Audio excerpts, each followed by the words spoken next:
goodie? Back with another one because you know where the nation needed another one. We in the building.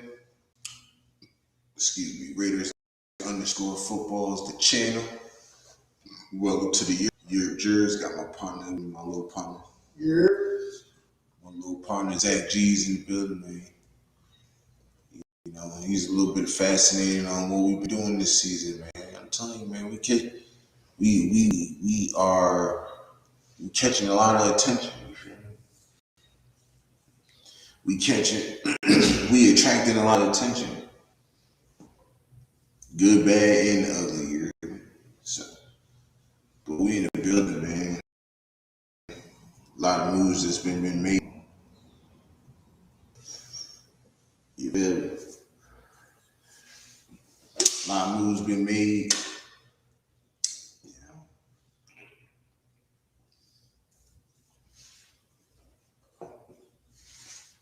We in the building though.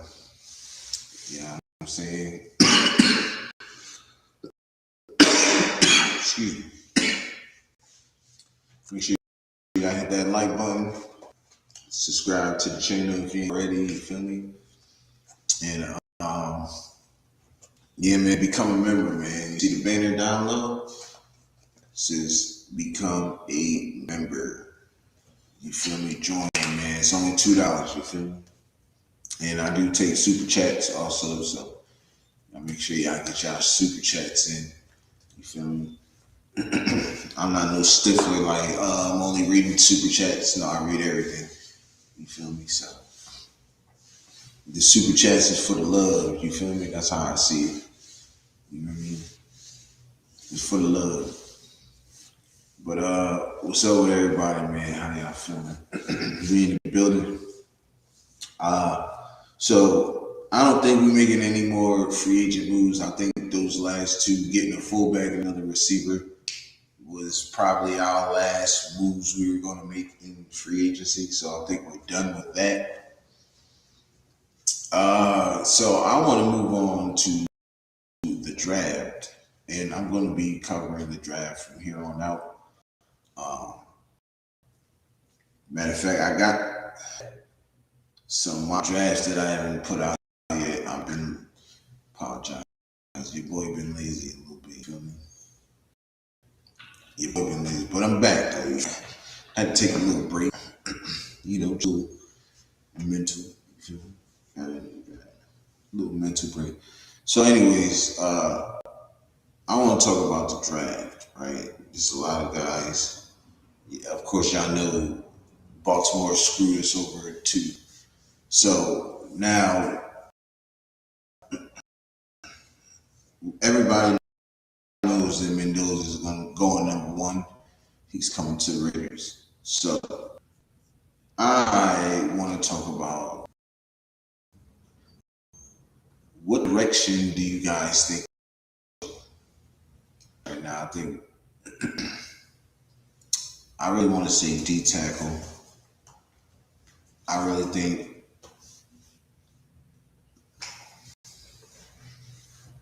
I want to say D tackle.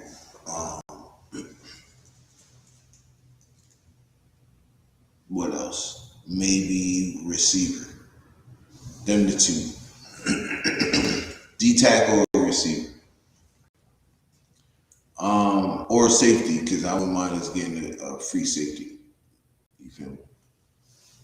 So free safety is another one.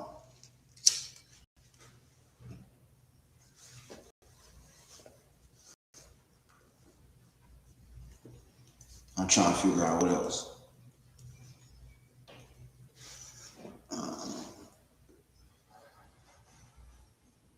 Let's see. I guess that's really it. Maybe linebacker though. Ouch. Oh, we just got two young ones. So I think that's cool.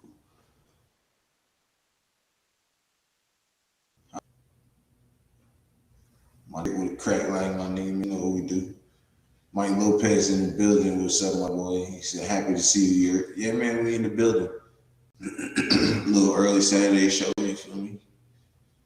You know, we must thank God for today. It's a nice day today, you feel me? So I hope everybody woke up and thank God for waking them up this morning, you feel me? I just want to tell you guys that you got to. He's the creator. But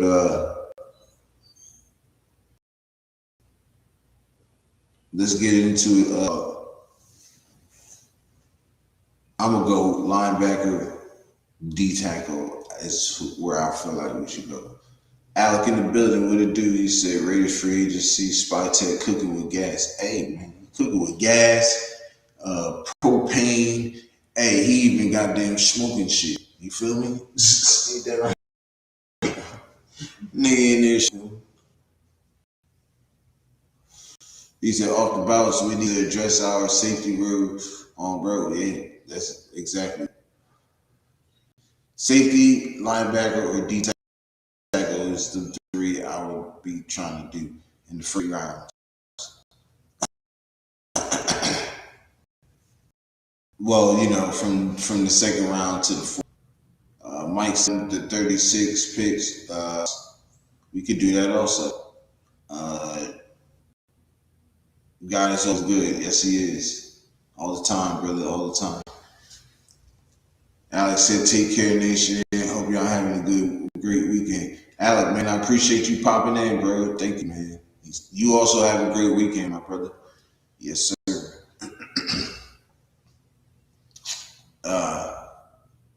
But yeah, we definitely cooking. Free agency was really good. I liked everything we did in free agency. You feel me? I'm not mad at nobody we got. And people keep shit. I'm gonna just say this, right? We gotta stop shit. People, so I'm hearing some people shit on the Quiddy Pay pickup, bro. I'm gonna tell you this right now. You already know what Rob Leonard could do with defensive linemen, bro. And now that he's there, he got somebody that can watch. Quiddy Pay is gonna take a step up. Watch. I was going to suggest something for the draft. Can you hear me? Yeah, why not? Hey man, you can. Hey, just put them in there. You ain't gotta ask me, bro. Throw it. Just say let me know what you think about this, and then throw it in there, bro. I like to get everybody's ideas. You feel me? History said, big factual. Jay Spy about to get busy in the draft off the dribble on that. Yeah, you already know. You already know how we come. Pause. They know what we're finna do.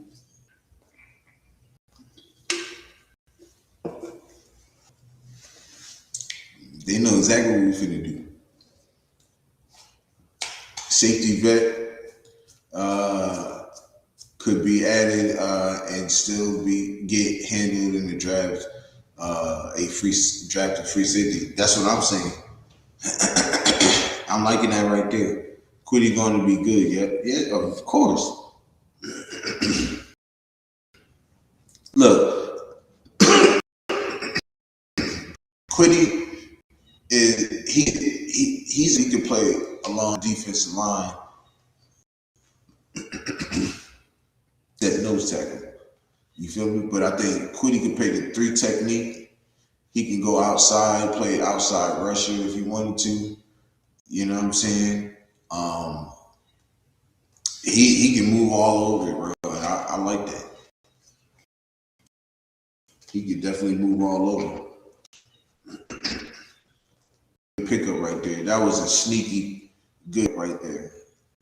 But yeah, I don't even know what let me know what veterans he's out there, yo. KP was fella at Michigan, bro. About to get his shape back. Nah, facts. He definitely about to get his shape back, especially because look, me and my partner right here was just talking about this shit earlier, right?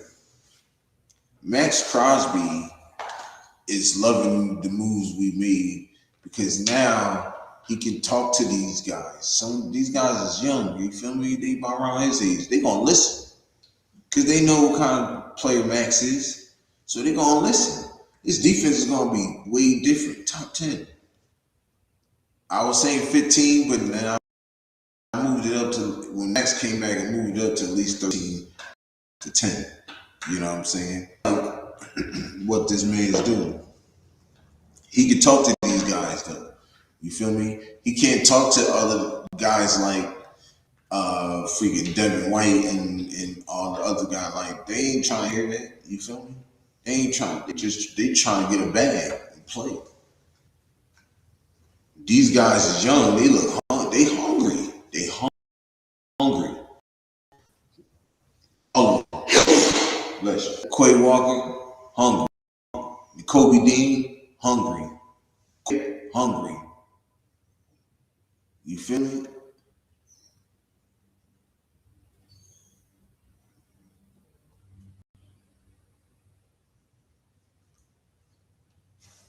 I moved to Tennessee, bro.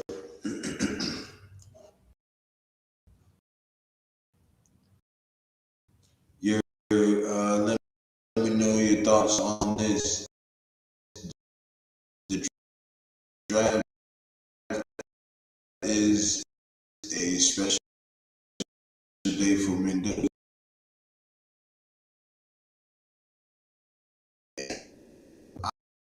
I was just going on looking as the number one story with my man Fernando. Is that his story is great. And if he graces it, I think his story is unmatched. For real.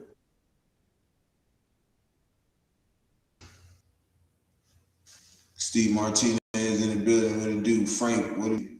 He said, "You're in Tennessee." Yeah. I told you I live state line. I just moved state line.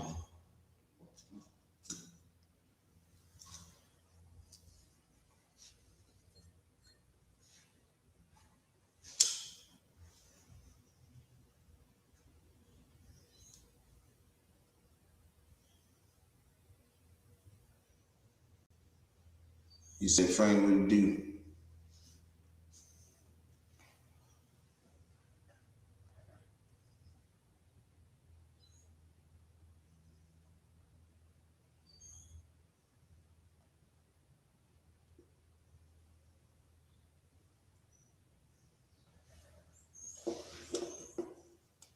He said, "Damn, that sucks." I was going to suggest that the Raiders organization, Mr. Davis or Tom Brady, can reach out to Secretary of State Mark Rubio to present Mendoza as the number one pick taken by the Raiders. I mean, it'd be different. I mean, as long as the pick comes in, but I mean, cool. Dirty what to do.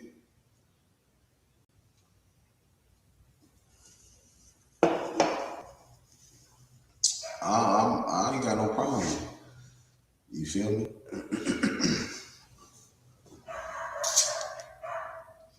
Since Mark Rubio also has Cuban ties, and I believe he is the first Latino U.S. born to hold that title with the government.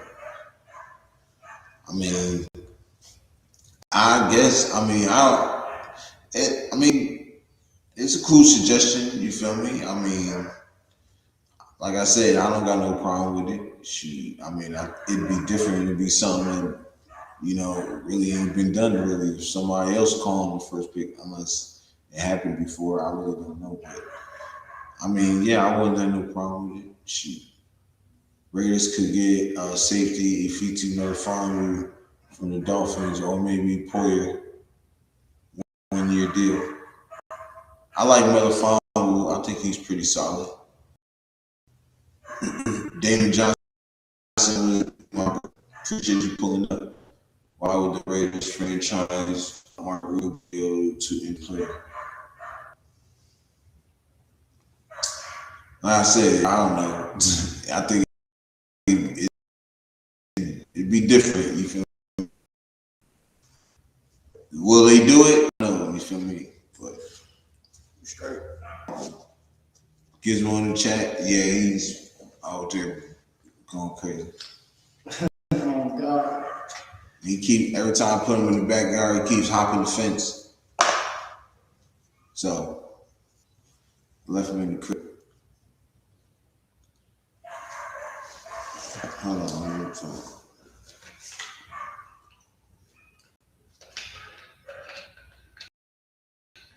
He ain't gonna sit down if I bring him. You want to go with him? What, Gizmo? Yeah. Sure, bro. That's a good idea. I just don't know that.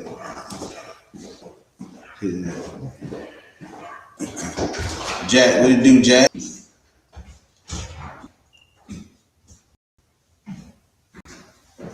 You know, because still trying to see my boy. Hey, you can swing through, bro.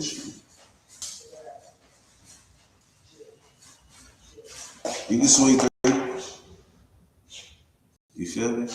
My Lopez said, look, I'm not saying that I agree with the way our government is making.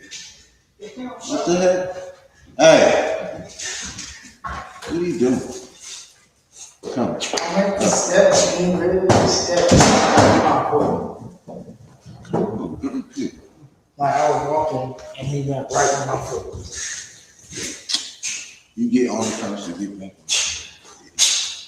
Get over here.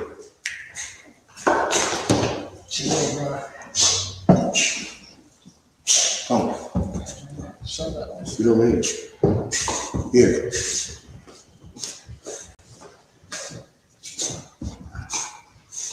Oh, man. Yes, Mom. Yes, Mom. Get over here, bugging.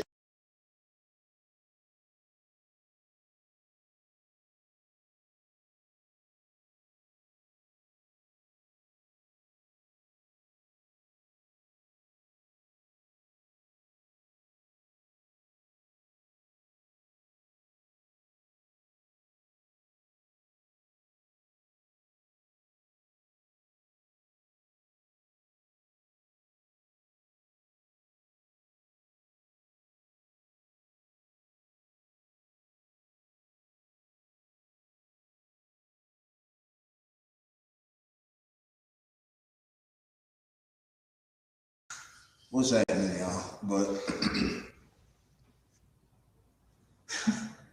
Hey, bro. People talk crazy. I'm got the internet. I say that. oh, y'all out here bugging.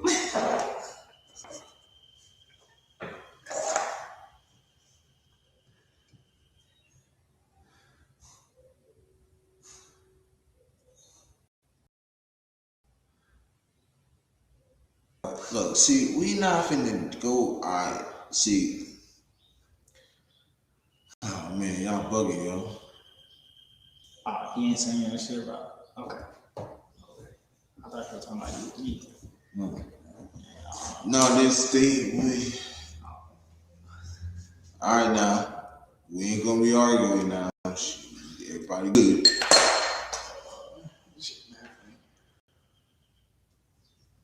What, you got your camera off? Yeah, and we smoking. Oh, so you can't smoke these on stream. I don't smoke weed either, but the Raiders franchise don't want nothing to do with that administration. Okay, ain't no name calling now, bro. We don't do that over here. I gotta chill. Next subject, though. Anyways, so draft number 2, because we already know who's going number 1, right? So the draft.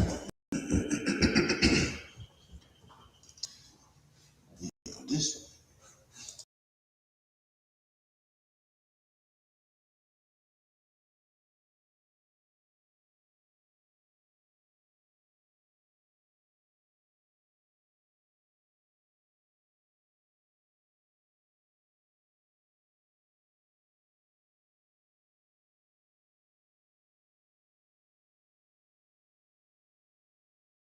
Cool.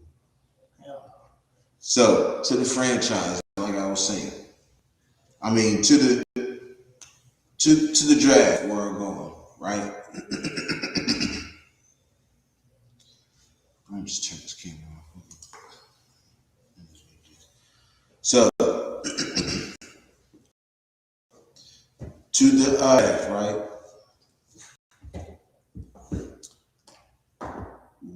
I think number 2, like I said, I like Jacob Rodriguez. I like stop playing. Yeah. So I like Jacob Rodriguez.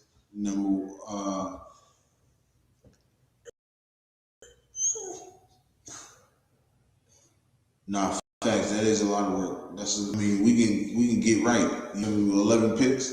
Oh. No, actually, do we got 11 picks? No, we got 10 picks. We don't have 11 picks. Wait, 1, 2, 3, 4, 5, 6, 7. Yeah, we got 10 picks. We got 1, 2, 3, 3 4s, 1 5, 2 6s, and a 7. That's 10 picks.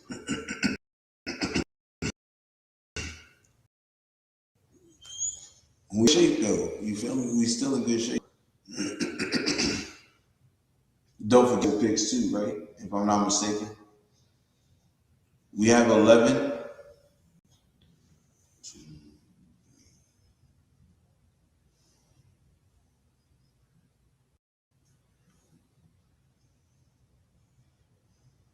Bro, I know I ain't tripping yet. We got 3 4s.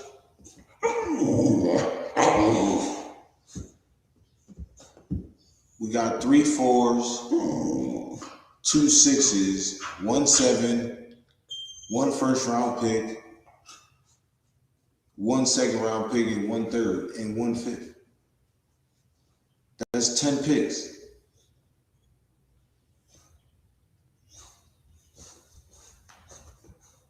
The one that love you hate, what's happening? Bro, we swapped picks with them, bro. We gave them one of our 7s and they took a 6. We swapped picks with them. If you talking about the Geno trade, we swapped picks with them. We gave them one of our 7s and we took one of their 6s. So we got 2 6s and a 7. We got 3 4s. And then every other number is single digits, so that's 10. That's 10 picks. I may be tripping because if I see another, if I see another finger on my hand, I'm tweaking because I just counted them. We're putting this team together the right way, offensive line first. Exactly. I agree. Dan. I've been watching the Red football for over 40 years. Yeah, you got some experience. You're right. I know I'm right. I know I ain't tweaking. I'm enjoying watching them put it together the right way. Exactly. And it's been a while too. You feel me? Shoot, it's been a while, man. I believe the league and the Raiders organization should push for the NFL to take away the 80th pick from them and award the Raiders the whole with the current. I mean, I wasn't even gonna get into that on this track. I mean, in this video because I care. He already stated he wanted to stay. I've heard more information about the situation on him and stuff. So they're not trading him. They already said they're not taking any more on Crosby. So I really ain't even trying to get into all that. Like, it is what it is. The shit was legal, but it was foul. You feel me? So I mean, taking pics and all that other shit. That's just add more fuel to it. I'm good with that. I've been a Ray fan since '92. Now we picked up some picks. We have 11. If it's compensatory you talking about, all right. But I know I just counted like 3. I mean, I counted on my hand how many what it was. But okay, if you say it, that's cool. I might have missed something. A compensatory pick too. Okay, so it's 11 then. That's cool. I didn't see that part. I didn't know that part. So my bad. You know. Yeah, I graduated high school in '92. Oh yeah, Damon an old head, man. Damon an old head, bro. Bro, Crosby a fucking Raider now. Period. Exactly. Exactly. He's old for that. You feel me? You know. And he's loving what we doing. He sees the vision, and he's with it. He said to them when he called him. Now he said to them, he gathered them all up in the building. This is what I read. This is what I read, and this is what I heard from Adam Hill. That he grabbed. He told them, "This is where I want to be. I'm down for whatever y'all want me to do. I am all in. I am all in. I am all in." You feel me?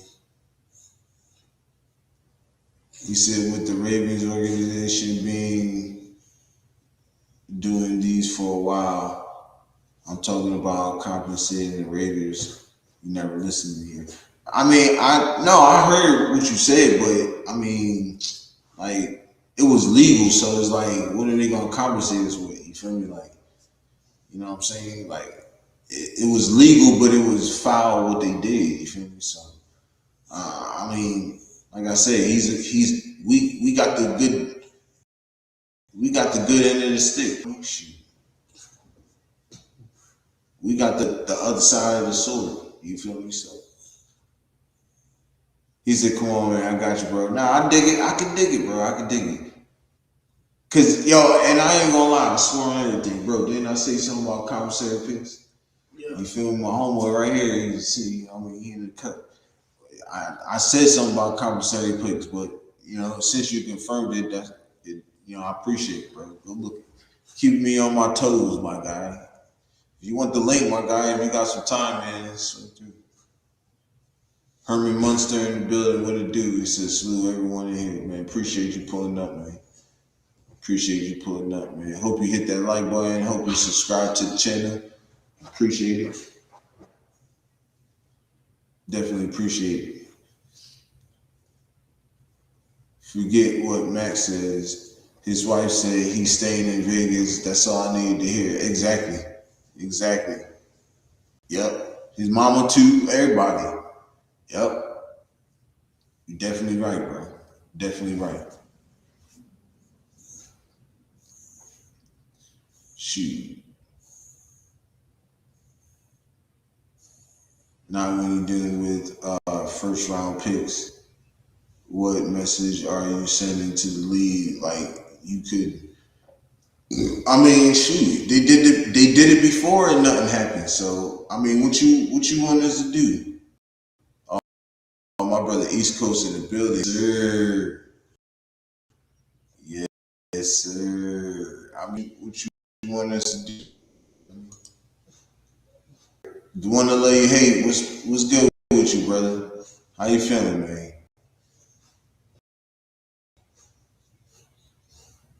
My camera because it's just trying to acting crazy a little bit. And I'm trying to invite. There we go.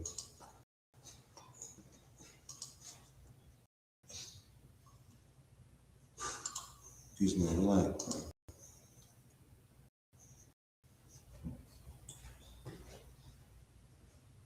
You need to go. Mm-hmm.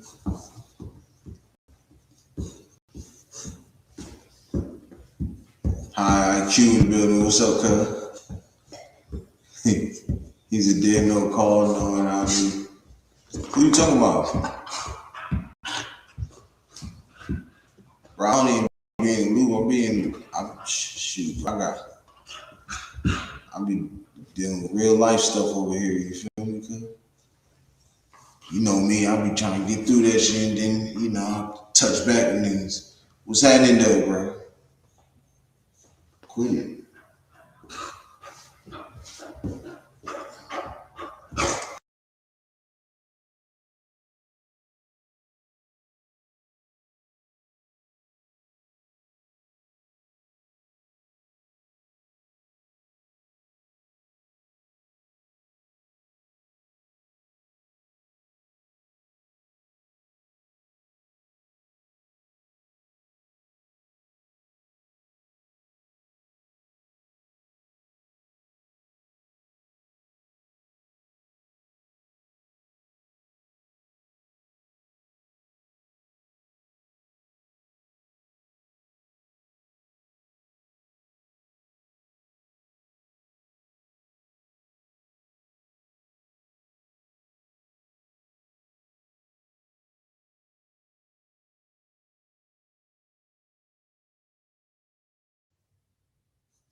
You said Zay? Dang, nah, dang.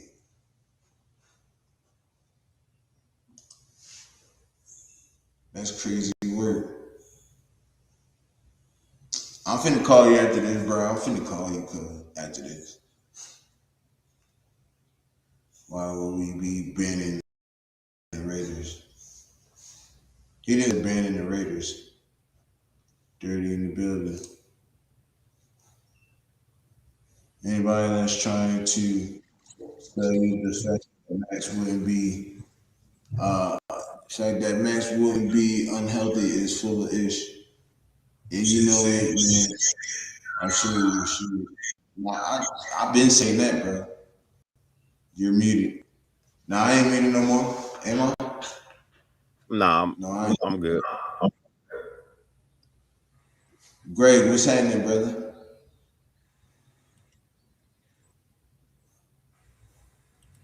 The Ravens just Hello? want that 40. Now I know they knew we was finna turn up, but they heard they knew everybody was talking bad about them. And I heard that Trey Henderson was in the building while Max Crosby was in the building. That's crazy work. The one of the he said, "Who's they, bro?" That's one of my childhood friends, man, my partners, man. I don't know what the deal is, but I'll hit my cub after this. See what's happening. My condolences, brother. Appreciate it, bro. You know, you hate to, especially your niggas, bro. I done lost a lot of niggas, you feel me? You get tired after a while, bro. You feel me? Just losing a lot of niggas. Yep. I don't really go to funerals. I don't really do funerals. The one of the was good, dirty. What's happening, brother? What's good, man? What happening?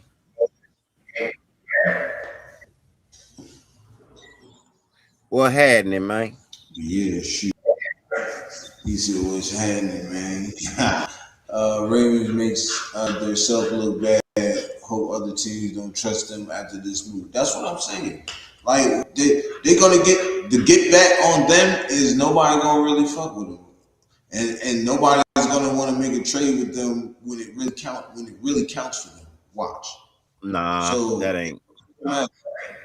I mean, they might somebody, technically. but I could really care less on that. You feel me? Like, I mean, the only two franchises that East truly Coast affects is us and them. It don't What up, really guys? affect nobody.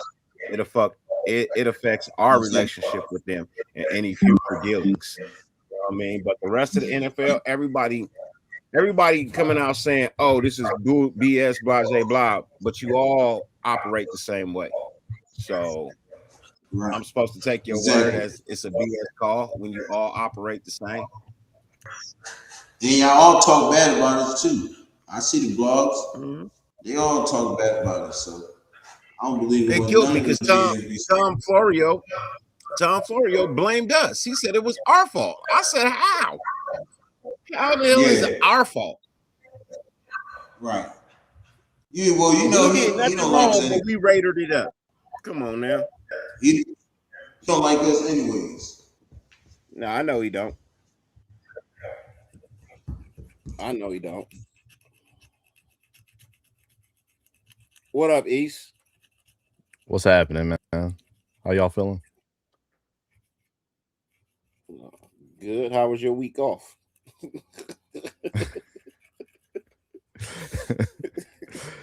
Good question, bro. It was good, man. Going back to work hurt. You think we get into D-Tech, wide receiver, or O-line? I don't see us getting O-line until like maybe third, fourth round, but maybe D-tackle in the second. Got it. No, I don't want no D tackle. I want a nose tackle. I don't want no D tackle. Well, you know, yeah, nose tackle. Big guy. I want no D tackle. Yeah. Oh, I forgot to take one guy on. East Coast, I wanted to shoot too, yo. Bull from Georgia, yo. How you feel about him? What's his name? I don't know if he's a nose tackle or he's a D tackle who can play nose tackle. I don't know who he is, but he's one of their best defensive linemen, or supposedly. But I've been hearing a lot about him on Twitter, yo. I know who you're talking about. What's the dude name? Hold on. Hey, look, you're gonna hear a lot of things about a lot of players because agents like to source to social media platforms. You know what I mean? Places that just litter with litter. So if I send you like $2,000 for you to send out a tweet about my player every other day, you gonna do it. So are you talking about Christian Miller? Yeah. I mean, he's okay. I don't know why he's been rated so high.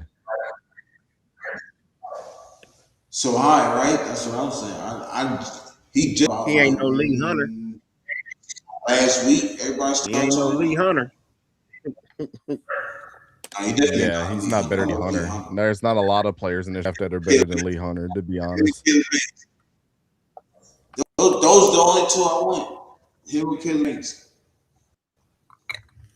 Lee Hunter, my only nose tackle on my board. I'm not looking at nobody else. It's him or nothing. I don't know if Caleb Banks, people want to wait on him. He broke his foot, so. I ain't broke his what? That's another Tyree to me. That's another Tyree Wilson to me. Yeah. Oh, what? Caleb Banks is another Tyree Wilson? No, I don't agree with you there. With the foot injury. I don't agree with that. Foot injury. No, foot injury. I'm talking strictly foot injury. Yeah, I was about to say, and recovering and I understand, he's but the best D tackle on this. We don't know what his bounce back gonna be. That's what I mean by another Tyree. We don't know what his bounce back gonna be. How long that's gonna take. You know what I mean? Is it ever gonna get back to where it's supposed to be? Like, yeah, that's a tough one. Hey, that's a tough one. Mike, appreciate you with the chat, my brother. Thank you, bro. He said always support my brother. Ever since I met you, I definitely appreciate it, bro. It means a lot, guys. Thank you. Definitely appreciate it. If you guys are looking at combine results for D tackles, that's nasty work. Like, I literally was scouting Lee Hunter at the Senior Bowl this year, and I was at the combine, and I can tell you, my scout for his size. My scouting don't come on combines. My scouting come on what you can do on Sunday, Saturday, Friday night. You know what I mean? That's where I get combine. That's where I get what you see. I don't think Lee Hunter is one of those guys that's going to be chasing down the fastest guy on the team. He's a gap plugger. So if you're looking for speed or looking for super athleticism from a two technique, because that's really what he's playing, or I'm sorry, two. That's really what he's going to be playing at the next I think your evaluation is off if you're going by his combine results, because Lee Hunter was really out there moving people, moving your favorite offensive lineman out the way during the whole Senior Bowl, including Jennings Dunker, who everybody is super high on. So to say that Lee Hunter is overhyped is I don't know if I can't trust you if you say that Lee Hunter is overhyped, because he's definitely not. Aneh. Aneh. No. If you say he all right, I question how you look at film. I question how you judge players. You know what I mean? So Lee Hunter's overhyped. who said that? That's crazy work. Wow. Kevin, what it do, Kevin? Appreciate you pulling up, man. Hope How is he you get overhyped? How is he overhyped? I don't know. In what fashion? I don't understand that, because I mean, literally, I could share my screen and we can walk through the film and show you where he's not overhyped. And Caleb Banks, if you watch it, overhyped. And Greg, if you watch Caleb Banks' film, he's not just a stationary 2-eye player. Like he can play the edge, he can play 4 technique, or 4-eye, he can play 3 technique, he can play nose tackle. Like he was lined up all over the place in Florida. I literally have a draft guide if you want to go watch the actual all 22 with me breaking it down on Caleb Banks, because that's crazy. You can't compare both of those guys. They're two completely different architects of archetypes, not architects, archetypes of a defensive tackle. That's crazy work, bro. Hey, look, it's nice that you got that opinion. You know what I mean? I'm glad you feel that way about Banks. You know what I mean, Greg? I'm super happy you feel that way. But I'm gonna just be honest, man. I'm gonna just be 100% honest. And please don't take this disrespectfully. If you think that Banks is better than Hunter, I question what you're looking for in a player. Hunter is stronger, more solid in the brain, higher football IQ, can take on more double teams and get past them. Created more havoc for the top quarterbacks that they went against. Didn't have good games against them. You know what I mean? So, I mean, just because a player is bigger and faster don't make them stronger and smarter or more fundamentally technically sound. You know what I mean? So, like, it's a lot that goes into a player besides being bigger and faster. That's all I'm, like I said, it ain't no disrespect. I feel like there's more that goes into a player besides being bigger and faster. I can get a big, fast player on my team all day long, but if he doesn't know how to put 2 and 2 together, then he's just out there for no reason. Right. Get over here. Go. There's a reason why Hunter is rated as the top basically top 3 at defensive line in the draft. So just a lot of teams ain't gonna need a nose tackle like us. You know what I mean? So, and I'm not saying Banks is a slouch. Please don't think that I'm saying that. But as East Coast said, you're talking about a red tomato versus a green tomato. Yeah, they both tomatoes, but they 2 different tomatoes. One can be fried, one can be eaten regular with a little bit of salt and pepper. But the other one got to be fried up in some batter.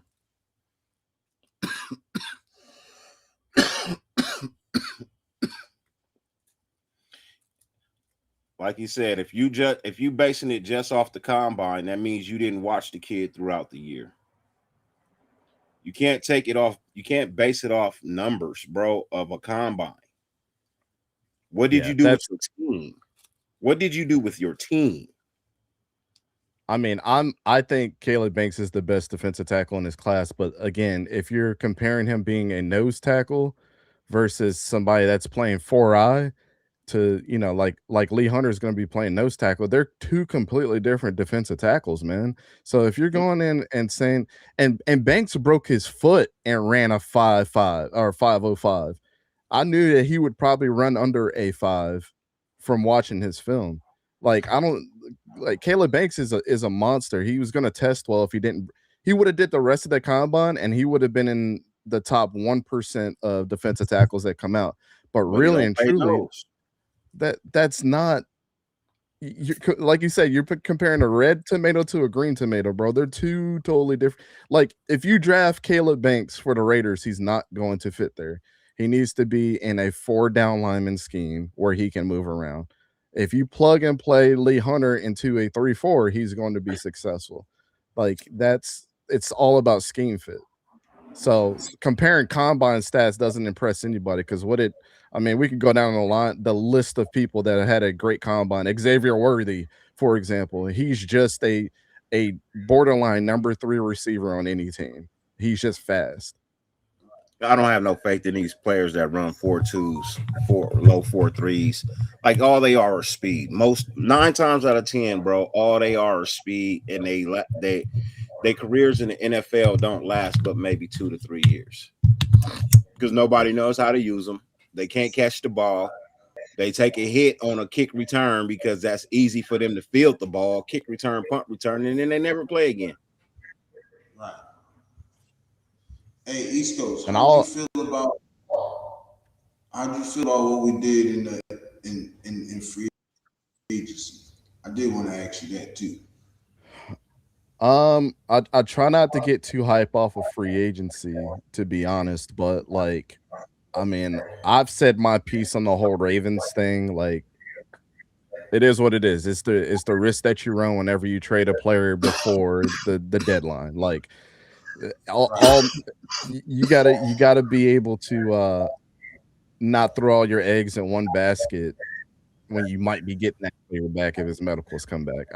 I tell people all the time, like, oh yeah, everybody says this. Well, everybody knew the reports on Max Crosby before. I don't give a shit. Like, if you're a professional, if you're a businessman, you're going to go into business verifying everything for yourself and not taking what everybody else's opinion was on that specific situation.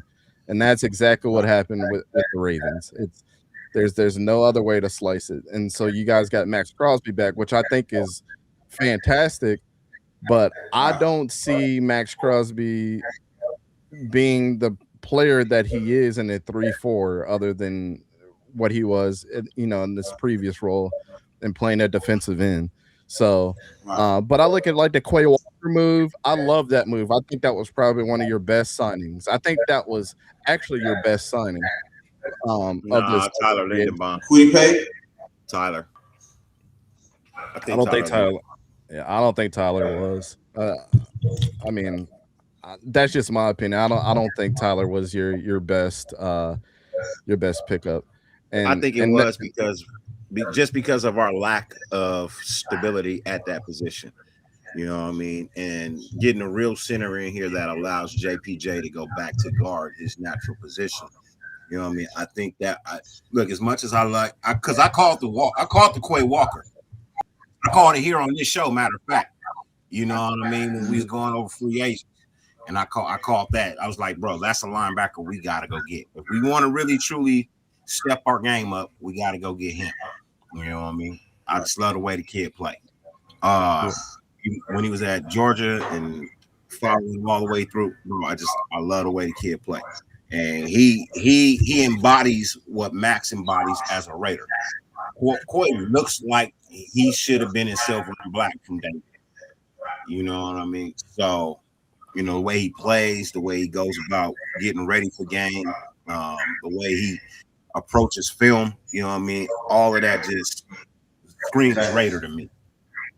So yeah, I don't know. I just coming from college, going to the Ravens, he was able to mold himself into their fast tempo, like off the ball, shotgun offense. Now, I don't know what scheme completely is going to be run. None of us do that Clint Kubiak's going to bring in and what quarterback that he's going to bring in. Like everybody says it's Fernando Mendoza, but he might go out there and get Kirk Cousins for all we know. Like, but those guys are, you know, you're going from Fernando Mendoza, who is a primary shotgun type of quarterback, to Kirk Cousins, who can do pretty much anything. I don't know.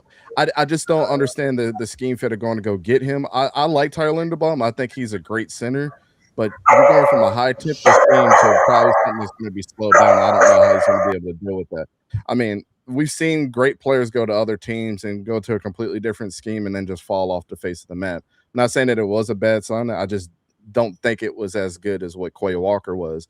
Nakobe Dean, I have no idea why people trust that dude is going to stay healthy his whole career. I don't understand the money that he got paid for pretty much having one good year, which was the Super Bowl year that the Eagles had, where he stepped up half, and it was actually the second half of the season where he got them through.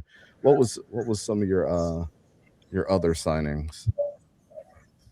I don't remember. I think if Nakobe Dean can stay healthy, he's a good addition, but he has to stay healthy.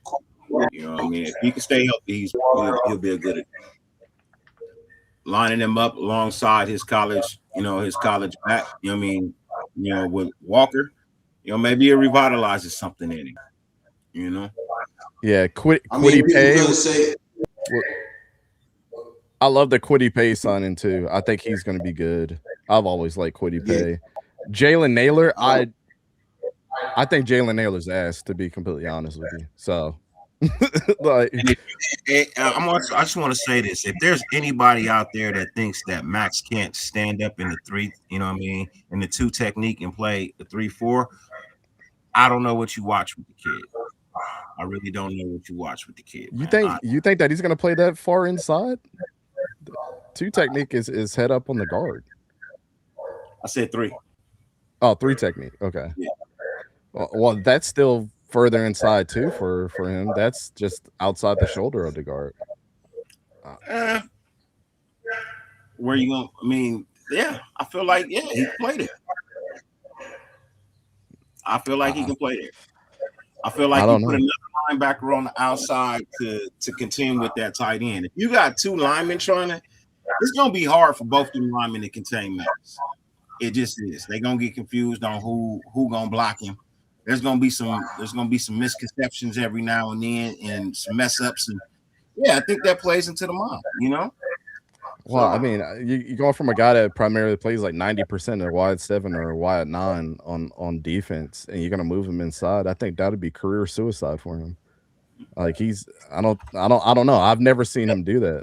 You want to be here, you gonna have to adapt. Then I'd be like, why'd you bring me back if you're gonna play me inside to a position that we didn't bring you back. You came back. We didn't bring you back. You came back. And then said you didn't want to leave, knowing we was gonna play the 3-4 technique. So what did you think we was gonna play you at?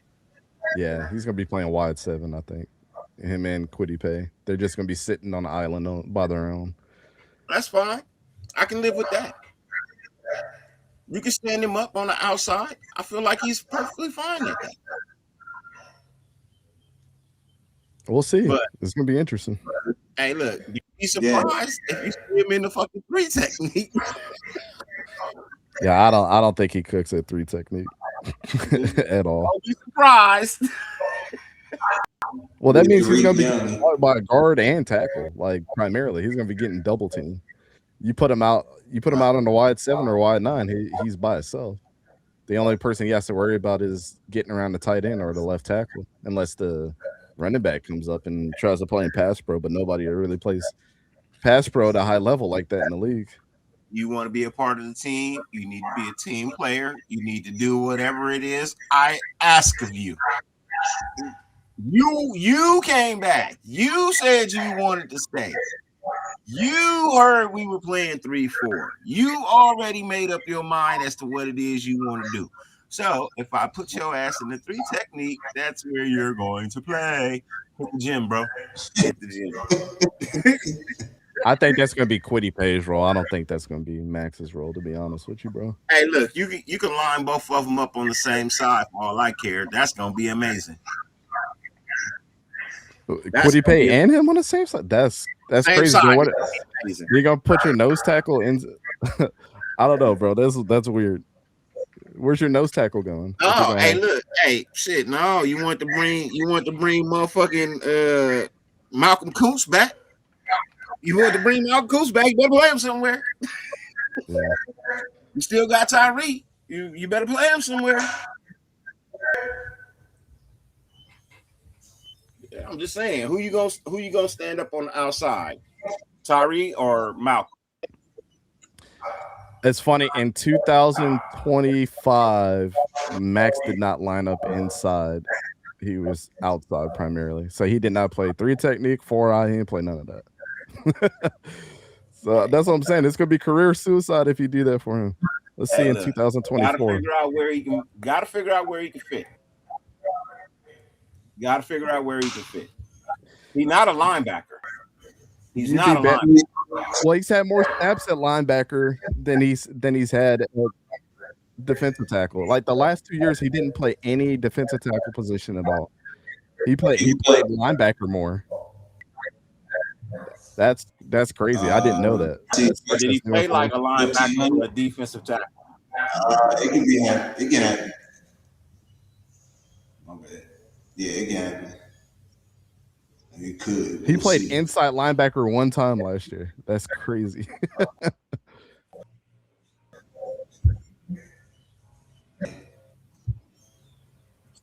Yeah, I can send you the positional snap counts. This is insane. I did not know the last 2 years he did not have a snap at any defensive tackle position, not 1 time. Yeah, we're playing the 3-4 because it's something that Rob Leonard really has a full grasp of. It's his choice to choose what defense he wants to play as the defensive coordinator. This is something that he feels like he can pull off. And if the 3-4 can be pulled off, man, it's a hellified defense to go up against, man. If you can pull it off, if you can get it played right, it's a hellified defense to go up against, man. Because there's a lot of confusion that can be had or be made by the offense, you know what I mean, as to what the defense is actually doing. You can bring your outsides on some plays. You can bring your insides on other plays. You can make everybody look like they blitzing and drop back. Like, this is one of them defenses that can really cause a disturbance, you know. So if it's ran right, if it's coached right, played, you know, if it's staffed right, played right, coached right, it can be devastating for some offenses. But that's all contingent on everything I just said. Staffed right. Only reason why we suck in coverage is because we was running cover 3, old ass defense. This 3-4 really, hey, it'll really work if we go get Jarius Sneed. Jack, Jarius Sneed some money. You know what I mean? Now you ain't got no concerns at corner. You know what I mean? You ain't got a whole lot of concerns at corner. So, you know, it's just an option. Just throwing it out there. Ladarius Sneed. I'd rather he's a Porter. I'll tell you that. I'd rather have Sneed out there than Porter right now. Ladarius Sneed is a free agent. Yep. I won't be mad at that. Got released by the Titans. Yeah, I won't be mad at that.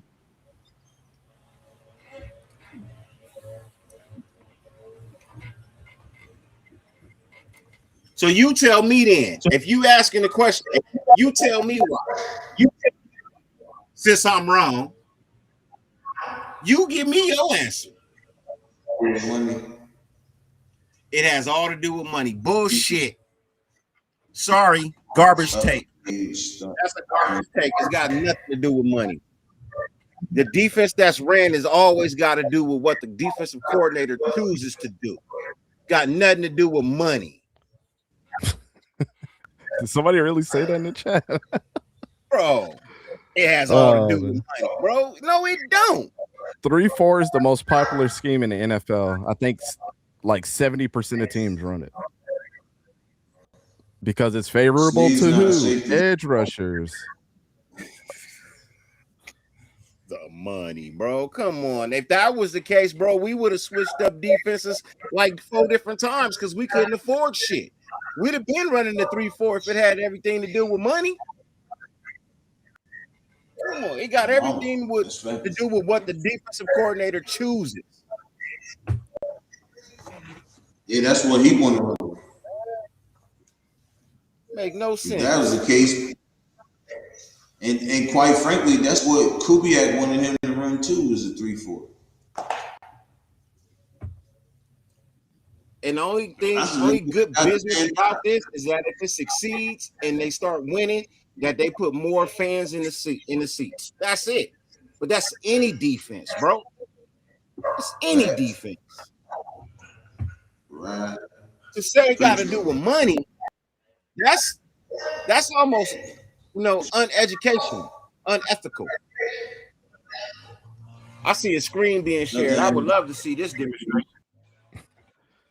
This is where Max is going to be playing right here. Prove what they want to do in college. Where Max lined up? Max is going to be lined up right here. Right. And if you don't have a tight end, he's going to be lined up right here. Right. I don't see him playing inside right here at all. So you're going to have probably Nakobe Dean, Quay Walker. I think Quay Walker plays. No, Quay's inside. Quay's inside. Why would they be playing inside? He gonna be right next to Nakobe. I can already tell you that. He's gonna be inside. Okay, and so here's my thing. Where is Tyree Wilson and exactly and the rest of them? What the fuck? Because Kwity Paye is going to be outside. Malcolm Kuntz, so you're going to have 4 linebackers, and so this is Nakobe, this is Quay. Who are these 2 bastards right here?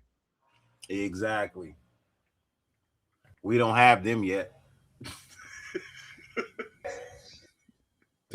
I'm sorry. The best part of a 3-4 needs to be your linebacker. Well, honestly, I think, and this is just my thought process. I think those 2 outside linebackers are guys, you know what I mean? I think if you kept somebody like a Jamal Adams, you could play him on the outside because he can play linebacker. Obviously, he can play linebacker because he can tackle, but he still also has coverage skills. You know what I mean? So I think it could work, maybe. You know, I'm like 48-52 on that. You know what I mean? I'm like a 48-52 on that. It could work, but I feel like it all depends. It all depends on your defensive backs. If your defensive backs can hold up for 3 to 4 seconds, at least 3 to 4, stick with your guy. You know, at least 2 to 4 seconds, bro. 2 to 4 seconds. Stick with your guy. Don't give up no, you know what I mean, big pat. I think it could work. But it's a lot, it's too many contingency spots in the way. You know what I mean? Everything is contingent on something else. You know, and that's the only thing that I'm very kind of nervous about a little bit, is that all our success is all contingent on something else being contingent on something else being contingent on something else. So to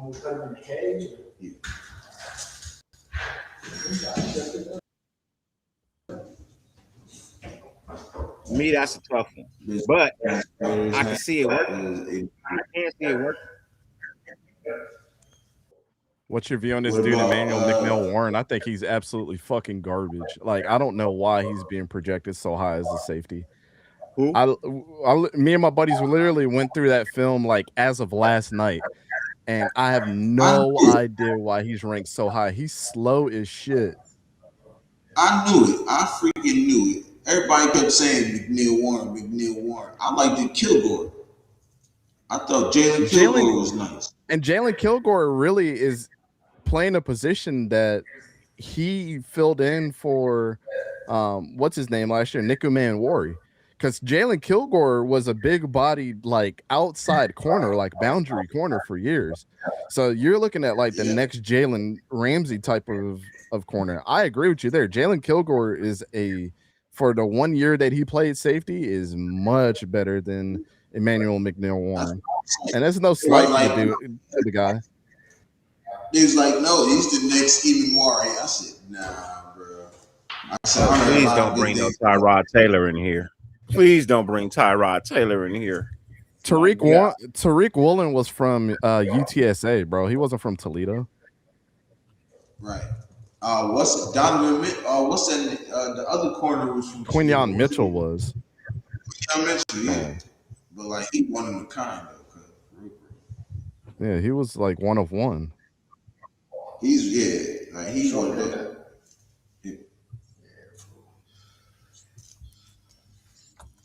Schools turn out a lot of things, man. You know what I mean? A lot of players come from small name schools. A lot of good players come from small name schools. A lot of good players come from big name schools. A lot of shitty players come from big name schools. Look, it's always nice to have some college film on a player, but I'm gonna be honest, bro. All that shit go out the window day one when it comes to the NFL. All that shit. I don't agree with that. I do, because now you're at a different level. Now you're starting over. You got to show all over again what you're capable of. College is nice, but let's be honest. How many college players is moving on to the next level? Versus how many players have reached the top level? Texas trigger. There's no moving on from there. You don't move on from the NFL unless it's the Hall of Fame. So, in a sense, yes, it's a whole new playing field. You now have to prove that you were worthy of where you were drafted. Or did you outplay where you were drafted? What did you do? Huh? Now, if there was another league, I'd probably say, okay, I can see your point. But there ain't nothing past the NFL aside the Hall of Fame. Because they have success in college doesn't mean it's going to pan out in the NFL. I mean, we've seen a lot of that. We see that all the time. That's why they say the draft is a gamble.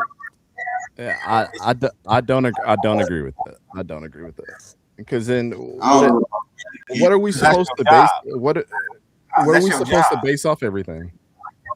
No, I understand. I'm just saying, once you get your base, once you figure out where you gonna draft that player, after that, nothing else. Everything they did doesn't matter once this game starts. You're gonna come to me. If I throw you 10 passes and you drop 8 of them and I stop throwing them to you, you're gonna tell me, Coach, I was the number 1 wide receiver in college.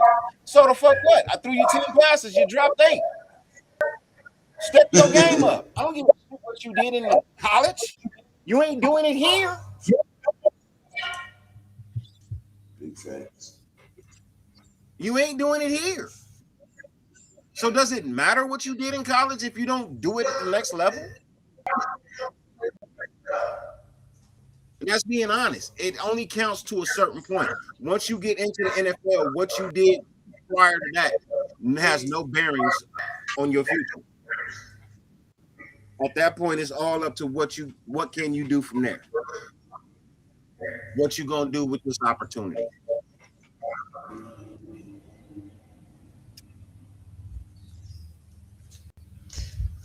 I mean, because if that was the case, you would have more Heisman Trophy winners in the Hall of Fame than you got UDFAs, but you don't. Yeah.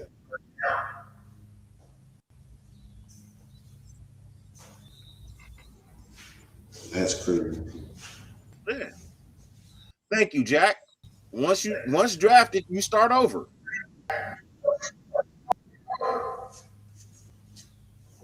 You got to prove it in the NFL.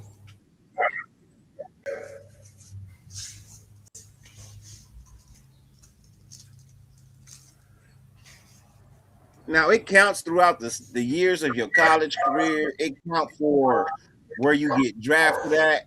And I'm not trying to say that, you know what I mean, that it's pointless to have film, because that would be stupid. But all film gonna do is give me a baseline of what to expect from you. And then you can either build on that or you can fall from that. But I'm not gonna give you any favoritism, you know what I mean, in the NFL based on your college tape when you ain't producing in the NFL given a chance.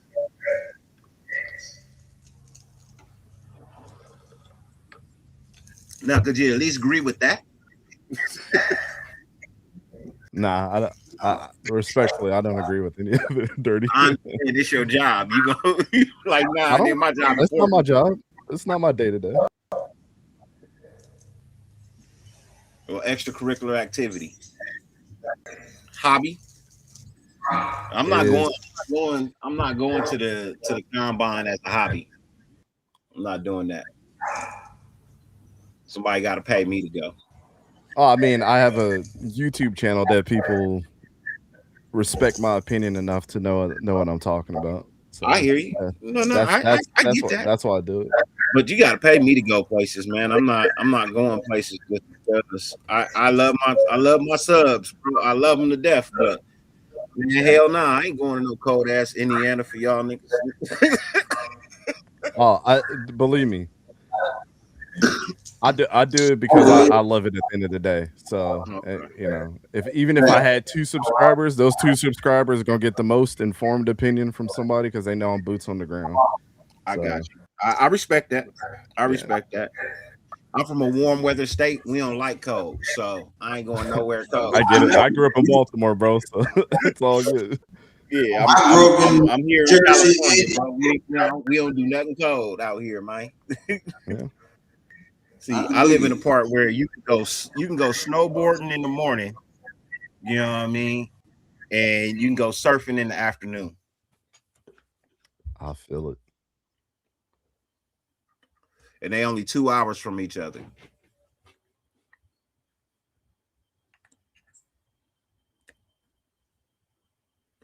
I like that. That's why it costs so much to live here. You can do all that shit in one day. You can go snowboarding, skiing, snowmobiling, surfing, play golf, all in the same day. All in the same day, and never leave the state. Well, maybe not play golf because that should take about 4 or 5 hours. Yeah, depending on when you play. I'm trying to go to Bakersfield, Jack. We'll see. I told you. It's all contingent on who go with me.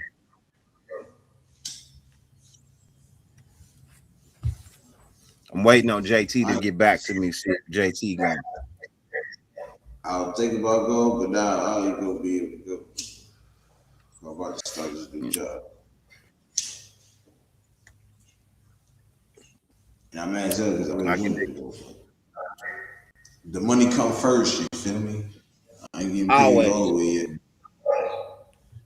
So, East Coast, who do you think knocked it out the park in free agency this year? Give me your top 5 teams that knocked it out the park. That's a good question.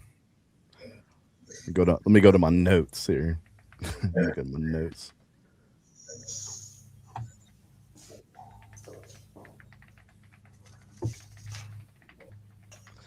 I mean, I definitely put you guys up there, for sure. I think the Commanders are in there. A really good one. The Panthers. Panthers just revitalized their whole defensive side of the ball. They definitely did. Yeah, it was pretty crazy. Let me see.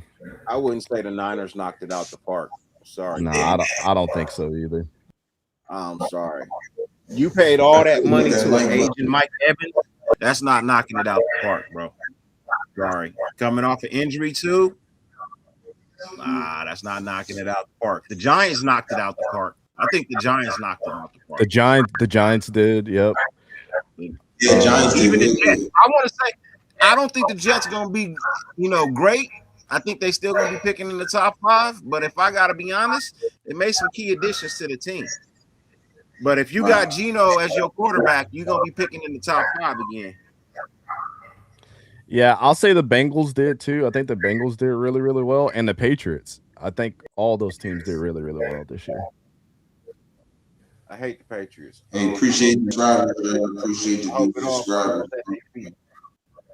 I hope it all crumbles at their feet, man. I hate the Patriots. King, I'm not a Raiders fan, so I'm a loser Jaguars fan, asshole. Get it right. I like y'all. When y'all had Steve Burnell at quarterback. Oh, you talking about Mark Brunell? Yeah, Mark Brunell. When y'all had Mark Brunell, I think you got because both Steve Berline and Mark Brunell. Yeah. I was for some reason Mark Brunell, and then when y'all had Leftwich, I was cool with y'all. You know, I was like, Leftwich was ass. David Garrard was so much better. But Brunell took y'all almost to the Super Bowl. Mm-hmm. You know what I mean? So I remember that. Fred Taylor was fired too. So yeah, I miss all those squads, man. John Henderson, Fred Taylor, Mark Brunell, Keenan McCardell, Jimmy Smith, Tony Baselli, Hardy Nickerson, Donovan Darius. Bro, don't leave off my number one running back, bro. You better not leave out my number one running back. Maurice Jones-Drew was part of the team, but he never got us anywhere. Oh, you talking about Maurice Jones-Drew? I already said Fred Taylor. Yeah, we said Fred Taylor. Bless you. Oh, you said Fred Taylor? Yeah. You can't forget Fred. Yeah, you can't forget Fred Taylor. Bro, you can't leave out no motherfucker FT, bro. Yeah. Bro. See, that's the only reason I wanted to watch the Jags. FT, bro. Yeah. I'm still waiting on his Hall of Fame jacket, bro. Hey, look, they put him in the Hall of Fame. I'm going, bro. Oh, I've already stamped my ticket for that, man. They put him in the Hall of Fame, bro. I'm going, bro. I went when John Lynch got in. I'll be going when Fred Taylor gets in too. Look, a lot of people. There's a lot of good running backs, right? But when people bring up top 10, top 15, and they be leaving FT out, man, you can't be leaving Fred, bro. There's not too many running backs that ran with his power and speed, bro. With his power and speed, bro. So, yeah, he used to put dick in the dirt. You know what I mean? Like, pardon my French, but he used to put dick in the dirt, bro. Oh, yeah. Thanks. Jack said, who was the GM back then? It was actually Tom Coughlin. He was doing both. Just kind of like when Bill Belichick was running the Patriots front office too. Fred Taylor way better than Maurice Jones-Drew.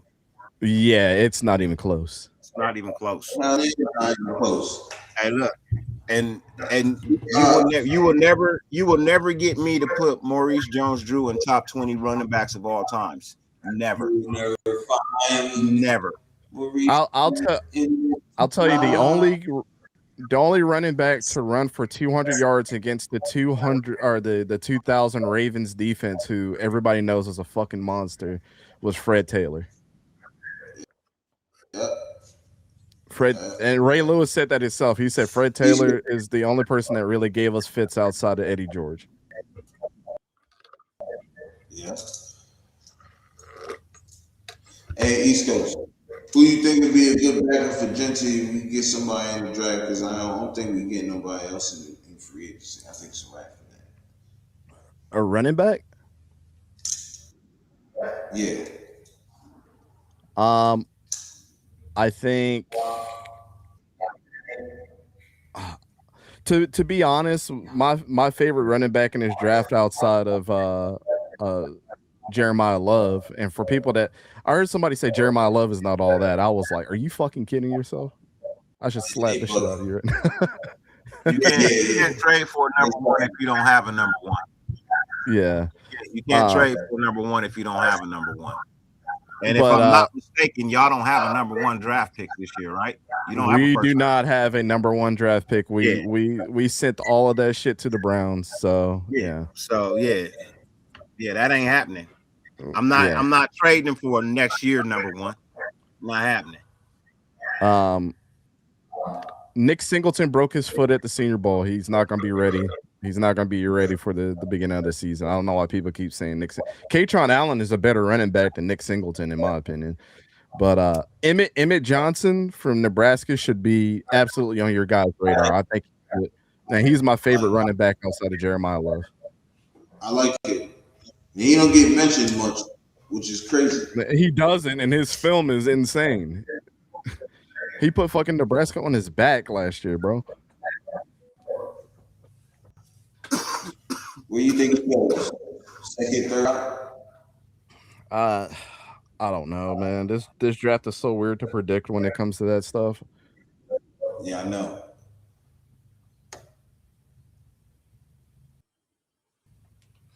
Hold on, Jack. Look. I'm gonna say this. I've said this before, and I can probably lose some subs for it, but I really do mean this when I say it, man. I like Bo Jackson, but Bo's stats don't hold water to nobody, man. It sucks that his career was cut short, but I don't even know where Bo ranked. You know what I mean? Honestly, he could have been number one. He could have been the greatest running back of all time. But honestly, we will never know. We will never know. So, just being honest, man. I love Bo, but Nick Singleton Bo was one of the greatest. Not in no top 20.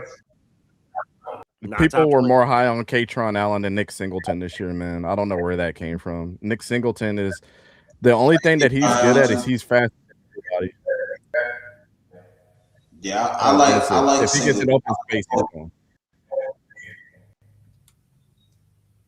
look, the one that Love You Hate said, Mike Washington Jr. He's still fucking with him.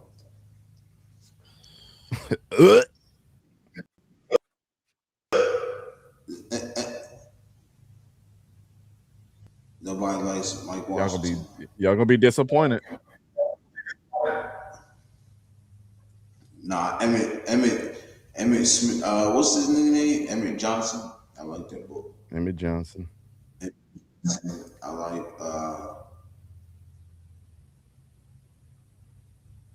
I like Singleton and Katron Allen.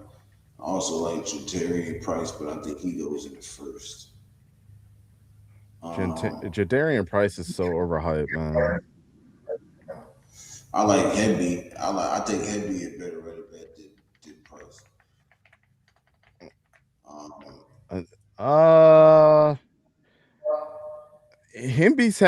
He's had a rough time, man.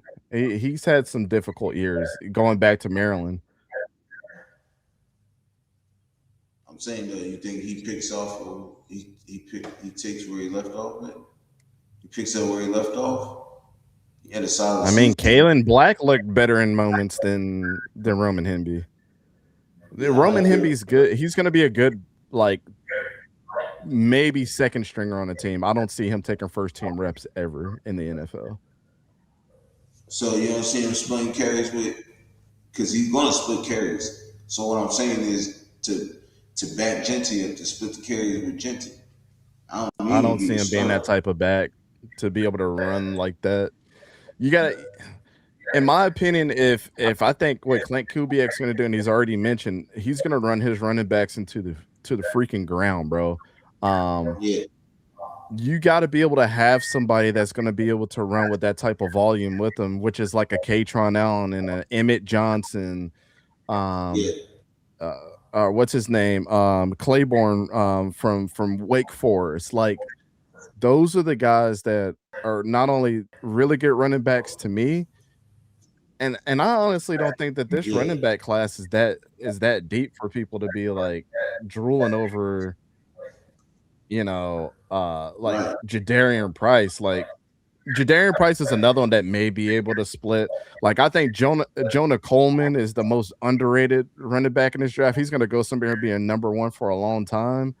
I'm a huge fan of this guy that I think.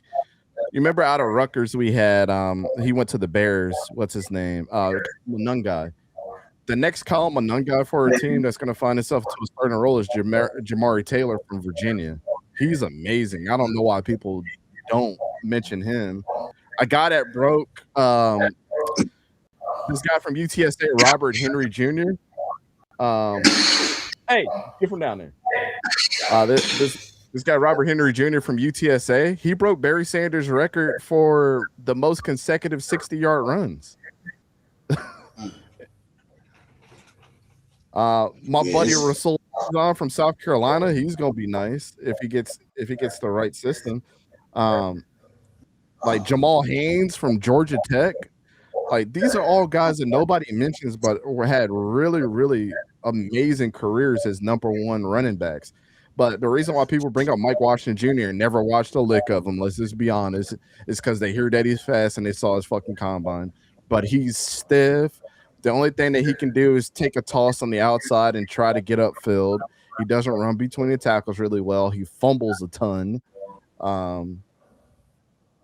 Yeah, I don't know. CJ Donaldson from Ohio State. He didn't get a lot of burn this year, but he's going to be a good backup in the league.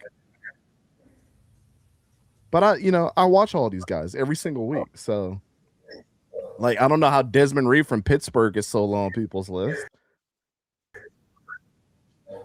All right, so look, I'm gonna say this, man. Bo Jackson is not Hall of Fame. His career numbers are as stated. 38. He only had 4 years to play. Look, that's what I'm saying. Hold on, no, because people arguing Hall of Fame. Look, I'm saying 38 games played, 515 attempts, 2,782 yards, averaging 5.4 yards a total, longest 92. His total touchdowns are 16. Bro, they're not Hall of Fame numbers.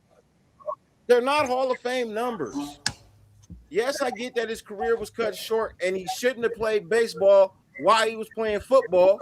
But, bro, it is what it is. He's not Hall of Fame. He'll never see the Hall of Fame.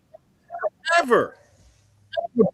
2,700 yards total rushing? That's not Hall of Fame. And Gale Sayers was better than Bo. Oh, Gale Sayers was 1,000 times better than Bo Jackson. Bro, what are we talking about? Yes, I saw Bo. I watched Bo growing up, man. I'm 46. I watched Bo. But if I put on Gale Sayers highlight tape and a Bo Jackson highlight tape, who highlight tape longer?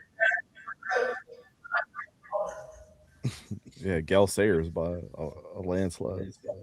Oh.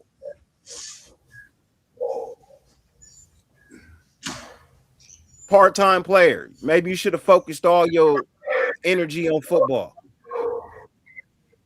Man.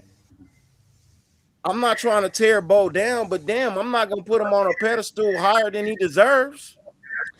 He should be on the pedestal for college football more than like his professional career. But people like reverse it for whatever reason. And it's just based off the projection of where he was supposed to be. But Bo Jackson was an amazing college player. He was not an amazing pro. I mean, people are averaging 5 yards a carry in their sleep nowadays. Look, Bo Jackson got a better chance of going into the Hall of Fame in the Major League Baseball than he do football. Gale Sayers is a Hall of Famer. Bo Jackson's not. So how's Gale Sayers not better? Whatever. If they don't play for the Raiders, Jack Kenna ain't gonna give him no love, bro. If they don't play for the Raiders, he ain't giving them no love, bro. And that's the sad thing, bro. That's watching football blind eye. You can never, bro. You can never really judge football truly. You know what I mean? When you watch football blind, you can never watch things truly, bro. You know, and for me, I'm a football fan. I'm a Raider fan, but bro, I love the Wow. sport of football, so I watch all of it. That's why I watch everything. I mean, I play And I play closer fantasy attention. football, so I gotta watch. I'm watching everything. I'm playing fantasy, bro. I got the Raiders on one screen over here, and then I got the package on the other screen. So I'm watching 4-5 games at one time over. You know what I mean? So And we're comparing a player that played in the late 80s or like to a player that came out in the 60s. It's two different yeah, eras of football 60s, too. 70s, yeah. Like, come on, man. Yeah. It's and you're gonna put some respect on Gale Sayers' name, Raider or not, bro. You're gonna put some respect on Gale Sayers' name, bro. Next thing you're gonna tell me he was better. You know what I mean, that he was better than Barry Sanders. Is that what you're gonna tell me next?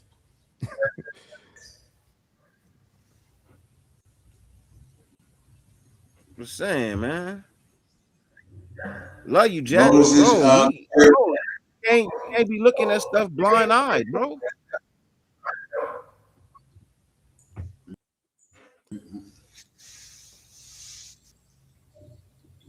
What up, Rosetown?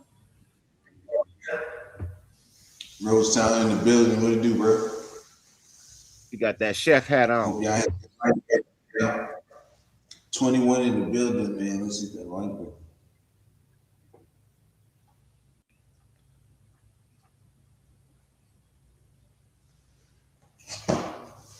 Let's get this joint at like 50 likes, y'all.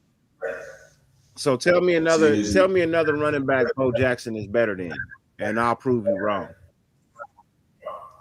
You think he better than Marcus Allen? No.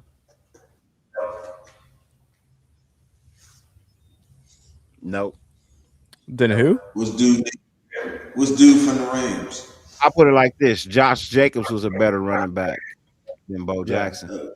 That's a fact. It's not even close. It's not even close. If both of them were to retire at the same time, people would take Josh Jacobs. Why? Because Josh Jacobs eclipsed 2,000 yards in 2 seasons. It took Bo 4.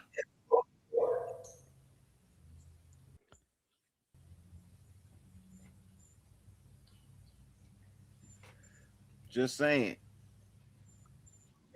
Love what he did for the team, but if we being honest,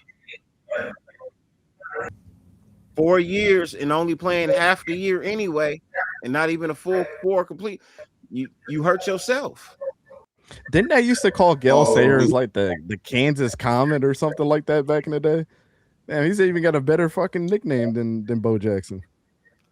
Say Josh Jacobs ass all you want to, but it's him and Marcus Allen in the top 2 when it comes to rushing stats for the Raiders. I really struggle when people say that Josh Jacobs is ass. Like, that's crazy.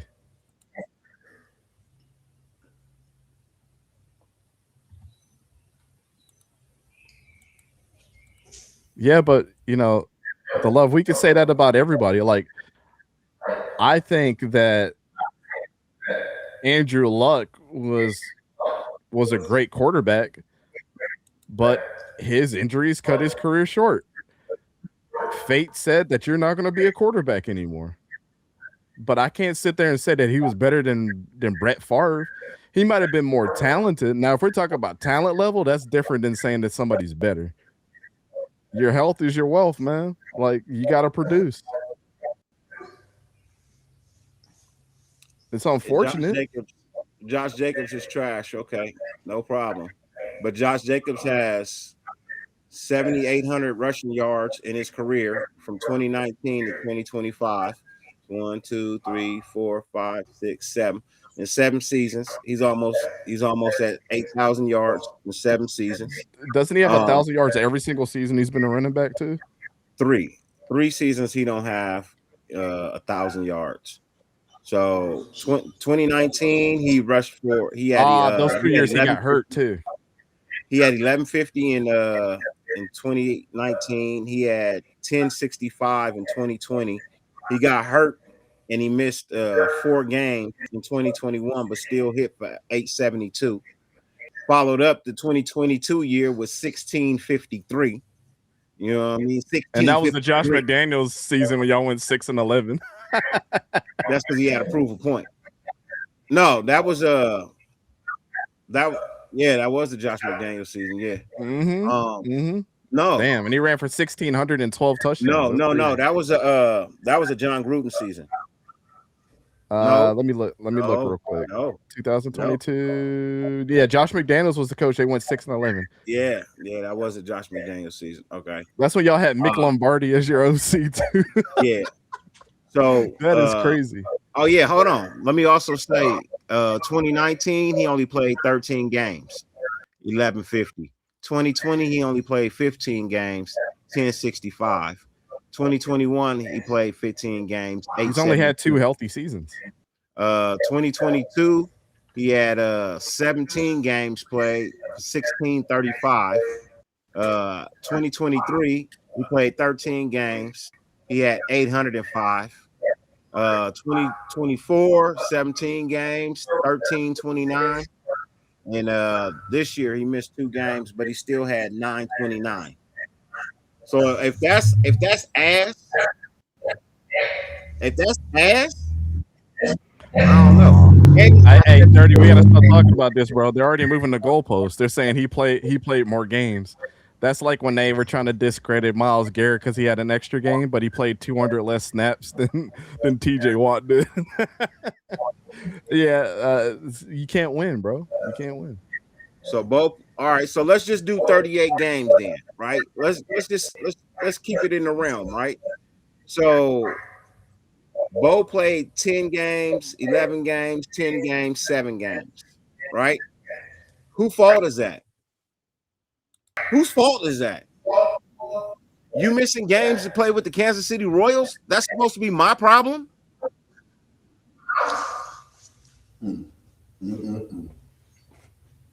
Sounds like a business decision that he made there. Look, I told y'all, I'm loyal to who's loyal to me. If you're not coming to play in football games because you got prior baseball game contracts, your loyalty to me ain't there. I could have more Super Bowls had your ass suited up and played in more games. Hey, and don't say Dion did it, because Dion played every freaking game when he was playing 2 different sports. He played every game, even playoff games. He didn't miss a game, so. All I'm saying, man. Just you over here swinging that bat. You know what I mean? You out here playing center field, and I'm out here getting my ass whooped because I ain't got a running back because I done shipped Marcus Allen off to Kansas City.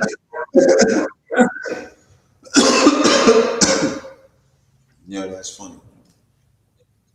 I should have had more Super Bowls, bro. Had Bo Jackson suited up and played the whole season, I'm telling you, we'd have more Super Bowls. So you want me to get excited for Bo Jackson? When I actually have to think about it, bro, I'm sad because of Bo Jackson. Because he cost me championships. Yeah, John, you could say the rules are different, the defenders are softer, or all that. Like it. Then what are we gonna say about? So here's the thing. Here's the thing that people want to. You want to move the goalpost for Bo Jackson. Let's go back to guys like Jim Brown, right? Jim Brown averaged 5 yards, or he averaged what was it, 1,000 yards a season or something like that. It was something like outrageous that nobody's ever been touching. Like, what are we gonna say about him? He played less games than everybody else too. Yeah. And Josh Jacobs wasn't our number 1 overall pick either, so stop it. Oh no, he averaged 5.2 yards for his whole career. Nobody's ever done that. Who? Jim Brown Oh yeah. for their But Hall Bo of Fame has career. 5.4 in 4 years, and less games to average out. That takes it I to a think large they only facility. count like 8+ years for that. Yeah. So yeah, I'm saying you would have had to play, you know what I mean, 8, 9 years, you know what I mean, to even make it on the board. Right. Look, I get that Bo could have been the greatest running back of all times had he focused on football, but he didn't. And that's the reality, bro. He didn't give us his all. I'm not giving him my all. That ain't happening. Like my man Showbiz said, that's the black two sugars. Yeah, yeah, and we can move the goalposts all we want to. Jim Brown is one of the best running backs that was actually a fullback. So like Earl Campbell was the same way. He was technically a fullback. They didn't get all the carries that most of these guys are get. The only time there was only one season where Jim Brown had over 300 carries ever, and he still averaged 1,200, 1,800, 1,700 yards a year. Like yeah, we can't move the goalposts, man. Like I get it, it's different errors, but you have to deal with what you have to deal with inside of that error. But the one person that you can always hang your hat on and say you have to compare careers, compare everybody's career up to Jim Brown, and there's only like 2% of players ever that can match their career up to Jim Brown's. Is OJ Simpson one of them? OJ Simpson was a fucking dog. I think he had Thank over you. 2,000 yards one season. Yeah. OJ was a If I'm beast. not, yeah, 1973, he had over 2,000 yards. He had an 1,800-yard I love season. OJ. He had a 16 touchdown season. But OJ was good in like the middle of his career. He had like a good like 5 or 6 like year run or something like that. But So let me also bring this into consideration also, since we talking about Bo is better than Josh. Bo couldn't catch out the backfield. and Josh was averaging like 300 and 400 yards a year receiving. Bro, in just the first 2 seasons, just his first 2 seasons, 2019, 2020. You know what I mean? Bo Jackson, let's just say Bo Jackson had a total of 40 catches out the backfield his whole career. Josh Jacobs had 53 in the first 2 seasons, bro. Stop it. Stop it. And you know what people are going to bring 7 up, times Dirty? the yardage. They 7 didn't catch times like the that back yardage. in the day. And then you go and look up OJ and you look up Jim Brown, they're averaging 300-400 yards receiving in a season. Like, stop, bro. Bro, y'all just love Bo because of for what Bo did in his short amount of time, bro. But I'm just saying, let's just be real, bro. Quit discounting people, man, just because they not here no more. Josh Jacobs only here because we did him wrong. He didn't ask to leave. We did him wrong. So why you can't put the respect on the man's name, bro? If we'd have never got the GM from the Chargers, if we'd have never got him, we still have Josh Jacobs, bro. And it'd be Josh Jacobs and Ashton Genty, and we'd be fine. And we'd be fine.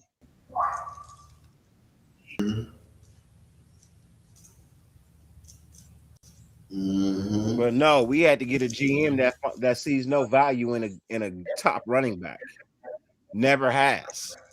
One of the reasons that the Chargers had to let him go, because one of the things that they were lacking every year was a hellified running game. They hadn't had one since LT. And they GM didn't believe in spending draft picks or draft capital for top running backs. So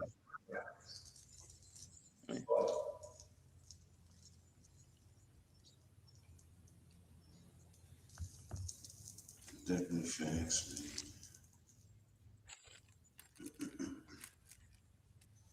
man. In fact, Let's it's so go bad with I can't even remember his name. See. Yo, fucking K Klubnik ran 4.5 at his pro day. It's fucking insane. What happened? K Klubnik, the quarterback from Clemson, he ran a 4.5 at his pro day yesterday.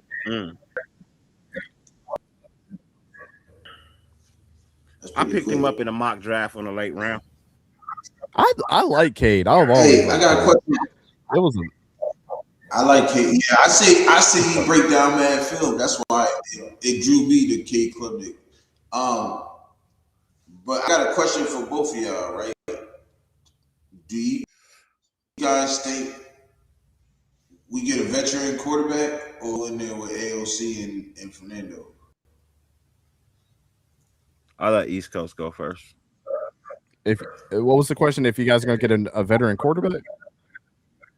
Yeah, do you think we get a veteran quarterback, or do you think we just roll in there with AOC and Fernando?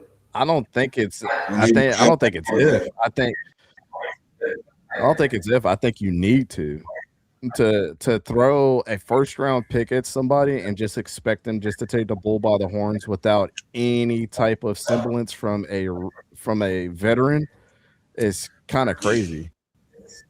Like, right. When you have the most comparable quarterback to him that's just sitting there and Kirk Cousins, bring Kirk Cousins in just to be there.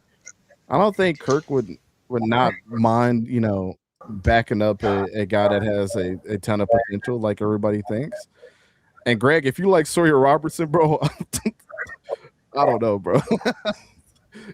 Tell me something that's good from Sawyer Robertson, because I don't believe it. But my bad, Dirty. Go ahead. No, it's all good. No, you good. So we do have money for. First off, we do have money for a veteran quarterback. That's first and foremost. Oh yeah, you guys got like 30 million still. 44. We still got 44 million. I was at 44. I like 40. 44. Last time I saw it was like 38 or something like that. Yeah, I just looked at it last night. It was 44 last night. You know what I mean? Oh shit. Okay. Yeah. You know, so if it ain't 44, it's hella close. It's hella close to 44. Might be 43. But that rounded for sure it's in the 40s. Like I that. know for sure it's in the 40s. But you can bring in a veteran quarterback. I'm not high on Kirk Cousins. Honestly, I'm not high on Kirk Cousins, as most people may be. Not to say that I don't like him. I would take him over, like a Russell Wilson or something else like that. You know what I mean? But I think the guy that you really need to target, and if you got to spend a late to get him like a 6th or a 7th, if we're just talking about somebody who can come in here and teach, somebody who can tutor, somebody who can get them going in the right direction, I think that's Derek Carr. I think Derek Carr knows more. I think he knows more football than Kirk Cousins. Honestly, I think he knows more football than Kirk Cousins. I think he has a higher football IQ. As high as DC football IQ is, you take that chance, man. Because his football IQ is off the chart. That's just being honest. You can talk to any front office, and they're gonna tell you. They may not think that he's the Super Bowl winning quarterback physically, but mentally he is, because his football IQ is crazy. And he displays that when he's on TV and when he's on his show. You know what I mean? He displays that IQ. So you get somebody like that to come in, and you might get a hometown discount from DC. You're not getting one from Kirk Cousins. He's never given one. He ain't going to. You know what I mean? And I think his asking price is just way too high. I think you get a friends and family discount from DC.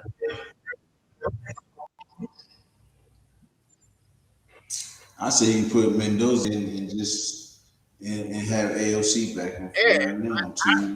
Hey, look, you talking about Kirk Cousins coming? Didn't they try that in Atlanta? Didn't they just try that in Atlanta? Did it work? I don't want Kirk Cousins. I'd rather Joe Flacco on the real. Honestly, well, they just it was just try that in Atlanta. But it was a little different because they brought Kirk Cousins in to be the starter, and then they drafted Michael Penix in the first round. So he felt slighted from the jump. But he still was given the starting position. He was still there to tutor, and did it succeed? Did Penix get better? I don't think he was there to tutor. Like, hey, look, you're a vet. You're a vet. You're supposed to teach the guy behind you that's gonna take your position. Did he do that? The thing is, when Jordan Love got drafted, when Aaron Rodgers was there, man, I don't know. I would have felt the same way if I was Kirk. Like, you guys just paid me all this money, and then you drafted my replacement already, and yeah, I'm not doing anything. The deal wasn't for forever. Yeah, it was. I think it was a 3-year deal that he Paul, you gotta stop. Yeah, everybody knew it was gonna take Penix 3 years to develop. They gave up on it. Everybody knew it was gonna take Penix. He tore his ACL last year, so I don't think that they gave up on him. I don't give a shit if he ripped his balls in half. Even before the injury, he wasn't doing better. Nah, he was good. But he was the same. Paul, you gotta stop saying. Oh, it was a 4-year contract, 4-year, $180 million. Nah, bro. Hold on. Let me say something. Give him 4 year, Paul, you gotta stop saying Brady is going to teach Mendoza. He doesn't have time to do that, bro. He has no time to just sit there and just. He ain't got time to do that, bro. If he needs some advice, or he'll call him up and say, "Look, this is what you need to do. I see what you're doing. This, that, and the third. Whoopie whoop." But he's not going to just sit there and just be there like every day. That's not happening, bro. You got to stop saying Brady's going to teach him, because he can't sit there.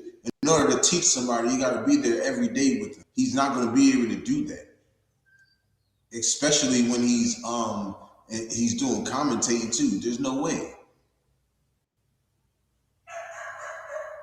This boy is going crazy. I'm gonna let him out. But continue. That's all I'm saying. Hey, can I ask you, Raiders fans, what happened last time you guys drafted 2 rookie quarterbacks and Tommy Malott and Cam Miller? How'd that work out?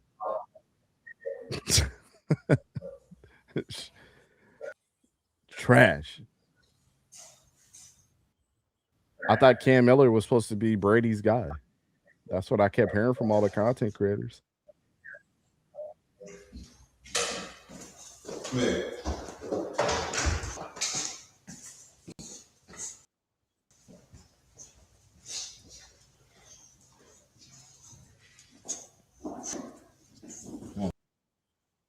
You gotta go outside.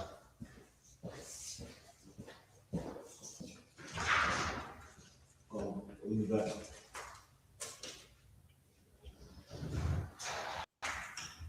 Two rookies are better than any free agents. I don't know about that.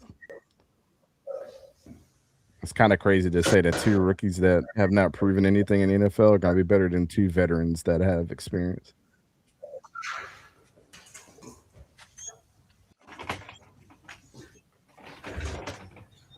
What I miss?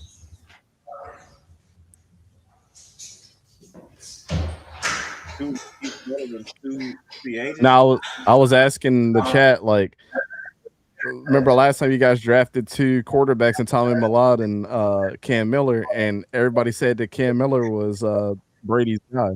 Didn't he get traded to like the Buccaneers or something?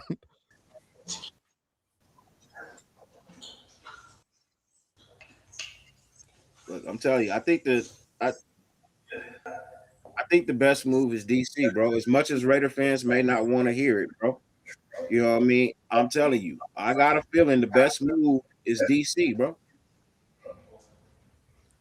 Tommy Malott was a wide receiver for us, for 2 seconds? he's going to be a wide receiver and kick returner, something that he never played in college. Yay, that's going to work.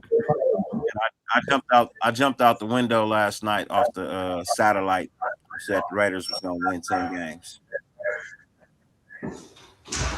You think they're going to win 10 games? Yep. If everything works out, I don't see that not being a possibility. Yeah, I think I'm about to say because I think I don't know. I'll I definitely predicted the say that. division right last year, and the Chargers just got better. So I don't know. but the Chiefs didn't. You think you still? It depends on what they do in the draft, man. And then there's still people that they can pick up, but like running back was a hell of a need for the Chiefs. So to say that they didn't improve, I don't know. I think everybody saw the Trent McDuffie trade and when Jalen left, and then they had a safety that went, and then Leo Chenal. Like, I don't know. They right tackles out the building, and Jawan Taylor was buns, so I understand that. I get it, but they were already suffering at that position, and you didn't get better at it. The last 2 seasons leading in penalties is crazy. You have to be up there with the worst. Their O line is not great. It's not. And Josh, I'm almost venturing to say that my roster looks better than theirs. Well, I have to remember that Josh Simmons was like the best left tackle through like the first 3 weeks, and then he ended up not playing the rest of the year because of injuries. Mendoza, if you're factoring in Mendoza, I think my roster is better than theirs. If Mendoza's supposed to be all what everybody say he's supposed to be, and you factor him into the roster that we got right now, I think our roster is better. I think Jalen Nailor is better than the receivers that they have over there. I think he's better. You think Jalen Nailor's better than all of them? I don't think Jalen Nailor's that good. I think he's better than Rice. I don't think he's better than Rashee Rice. I do. I think it's a clear gap between if you take Jalen Nailor's best year and Rashee Rice's best year, I don't even think their talent levels in the same vicinity. I think scheme comes into play. I think putting in the right formation. I think they'll have. Look, he may not be better now, but I'm almost willing to bet he'll have a better year. If I'm asking one of those guys without the scheme just to get me a first down, I'm trusting Rashee Rice to do it. Who's the dude who can't seem to stay nowhere? Was with Pittsburgh.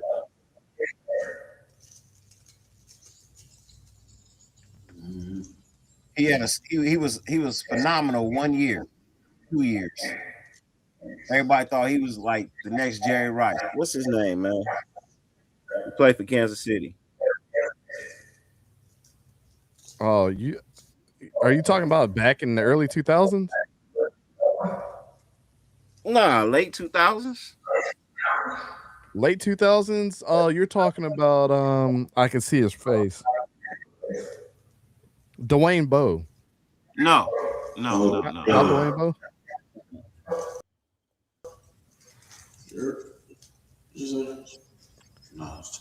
Jalen Nailor never had a chance. That's a shitty take in my opinion, because he did. He was there longer than Jordan Addison, and he had a really bad drop issue with the Minnesota Vikings for a long time.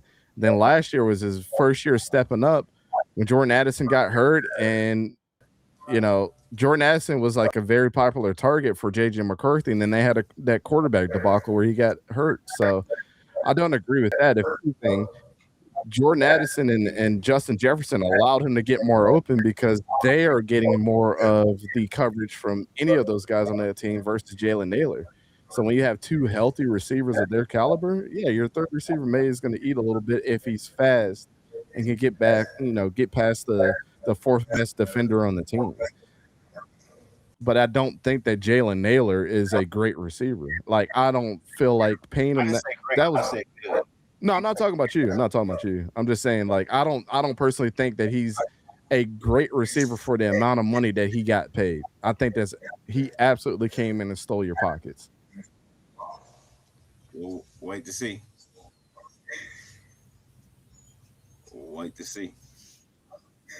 Yeah, I don't think this is going to be Jalen Nailor's breakout season, because he was supposed to have his breakout season before Jordan Addison got there. This shit didn't work. I don't know. Yeah, there you go. Juju. Juju. That's who I Oh, was thinking. Juju Smith-Schuster. Yeah, that's who I was thinking of. Juju. And Derek Carr's not overpaid, bro. I was $20 million overpaid. Nah, that's chump change in today's market.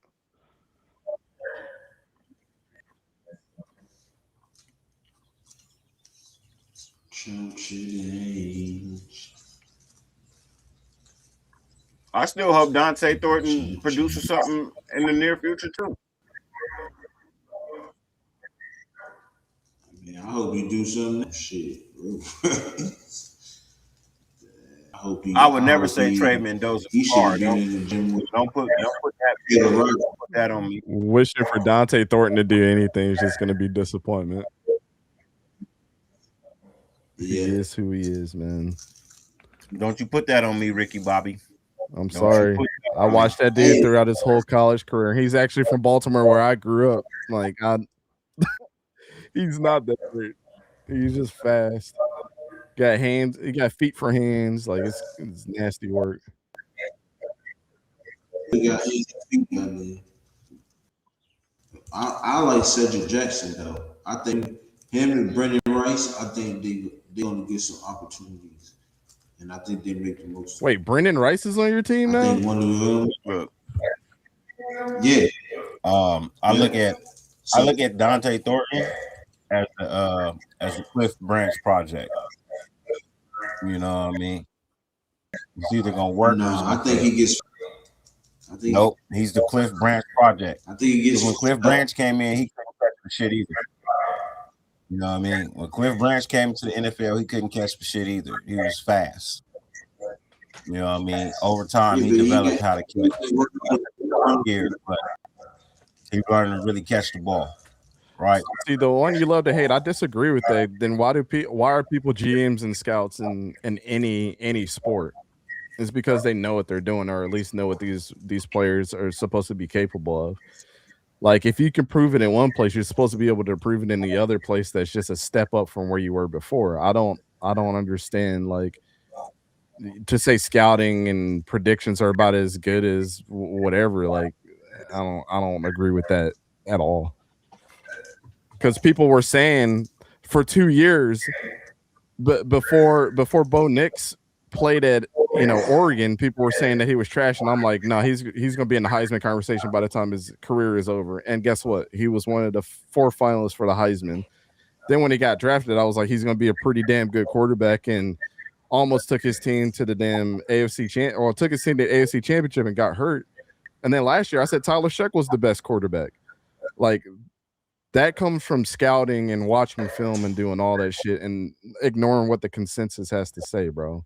It's not about predicting the future, but you can have a very good idea about a player before they actually get there. So, why everybody trusts in Mel Kiper and Twitter and all this other shit, people are not out there actually calling out the players that are actually going to be good at the next level. And the only way that you can do that is basing off what they're currently doing now. I can't control what they do, when they get to the NFL, but if they show you on film who they are, then that's what you have to believe. So yeah, you don't make predictions like Bo Nix and Tyler Shuck just out of the fucking blue.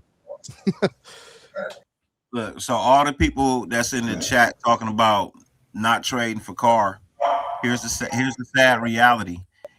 It ain't your choice. Exactly. It ain't your choice. If the front office deems that the guy they want to bring in here to be a teacher, you gotta think. Not every veteran quarterback wants to be a teacher, bro. Not every veteran quarterback wants to know they're going to eventually be replaced if they make wrong, enough terrible move, right?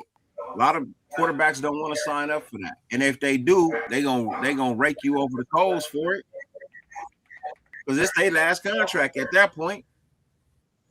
I'm willing to take the quarterback who's volunteering to do it, who sees something special. You know what I mean? I don't just want to bring in any old body just because they got NFL experience. You got to fit the mold. Kirk Cousins don't fit the Raider mold in no form or fashion, bro. Not even a little bit. My veteran QB has to fit the mold of what it is. And honestly, there is no other option out there who's already done it for multiple years. If you want your rookie quarterback to win in the end, you bring in the best available veteran teacher that you can. And that's just that, bro. Yo, Greg, I really struggle to this dude, bro. Yeah, Greg, I really struggle to think that you pay attention to any other team but the Raiders. And here's why I say that. To say that the Saints should be winning more games with a rookie quarterback and Tyler Shuck, who didn't start until halfway through the season. He only played 9 games and he was 5-4 and pretty much almost got the Saints into the playoffs. So to say that he wasn't good when he played those last couple of games is kind of crazy, bro. And I believe they were like on a 4-game winning streak when, towards the end of the season until he lost that last game, I believe it was. So to say that Tyler Shuck and the Saints should have been better, bro, it's like it's crazy. That's a crazy comment to make. Yeah, Tyler Shuck is their future. And then of course, he was one of the finalists. He was one of the finalists in Rookie of the Year. Offensive Rookie of the Year. So what are we talking about? The Saints are absolutely going, we're moving the goalpost saying that in their weakest. All right, bro, you got it. They're in the weakest division. All right, bro, you got it. Whatever. Raider Paul, how am I a hater when you're the one that's just throwing nothing but hate out?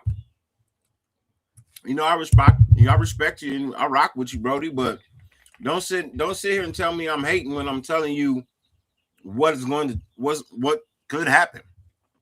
It's just an opinion, bro. It's not hating because I feel like Derek Carr is the best option to teach our rookie quarterback if that's the route they want to take. If that's not the route they want to take, then fuck it. But if that is the route they want to take, I'm explaining to you why it is they're going to take that route. Hey, look, I've been right about a whole lot of shit over the last couple of months, man. You might want to just ride with a nigga once in a while, you know what I mean? Versus always fucking hating. You might want to just ride it. You might want to just sit back and take the cruise every now and then. Yeah, and Greg, your Raiders couldn't get into the playoffs when the Broncos and whatchamacallit, not the Chiefs were winning. Well, I'm drawing a blank right now. The Broncos and the Chargers were down on their luck. So like, we're talking about the NFL, bro. Like, let's stop that, man. Like, the Saints were a very young team and they almost made the playoffs with a rookie quarterback that started 9 games, bro. That's insane to discredit a dude that came in after he was drafted to be the guy and Spencer Rattler was the starter there. Like, that's nasty work.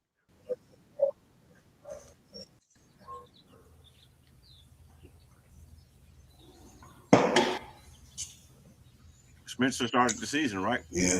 Spencer started the season, yes. Lost his job. Lost his job, and Tyler Shuck almost got into the playoffs. It's crazy. Crazy how that works. Mm-hmm. Paul, you keep bringing up the Jaguars like it hurts my feelings or something. I've been telling you guys that they suck balls, bro. Like, I'm not some Jags truther.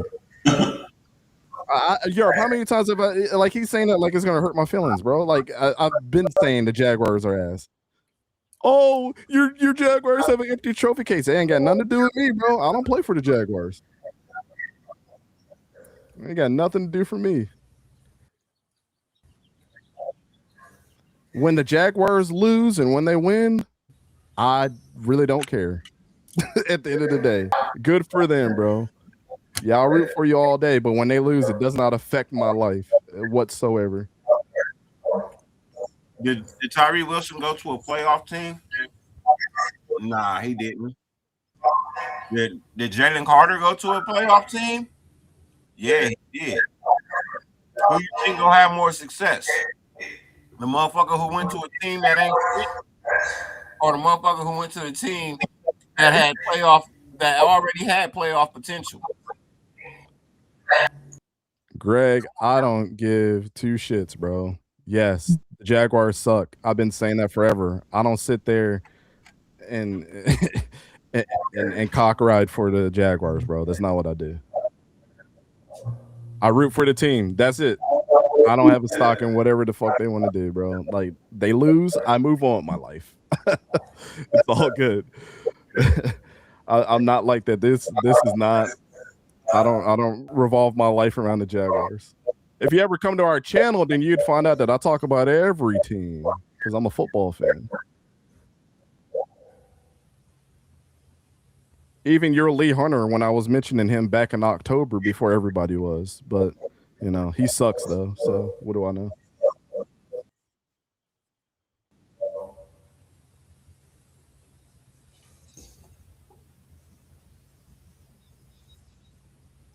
NFL schedule expected to be out May 13th. Yeah, you feel May 13th. Let me write that down.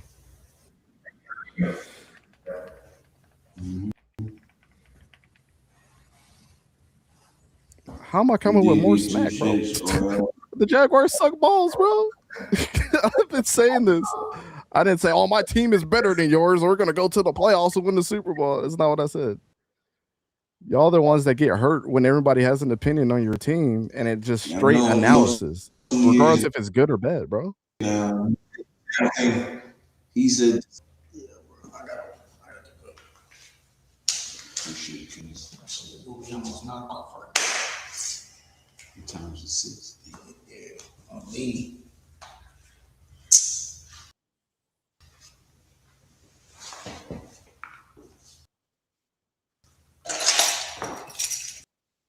Grace, you got your time.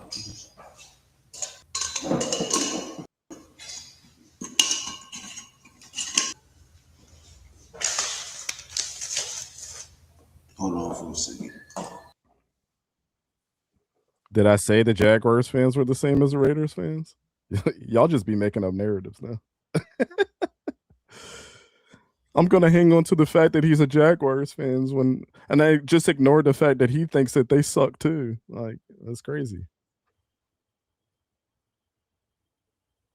I'll tell you the Jaguars sucked before they actually did.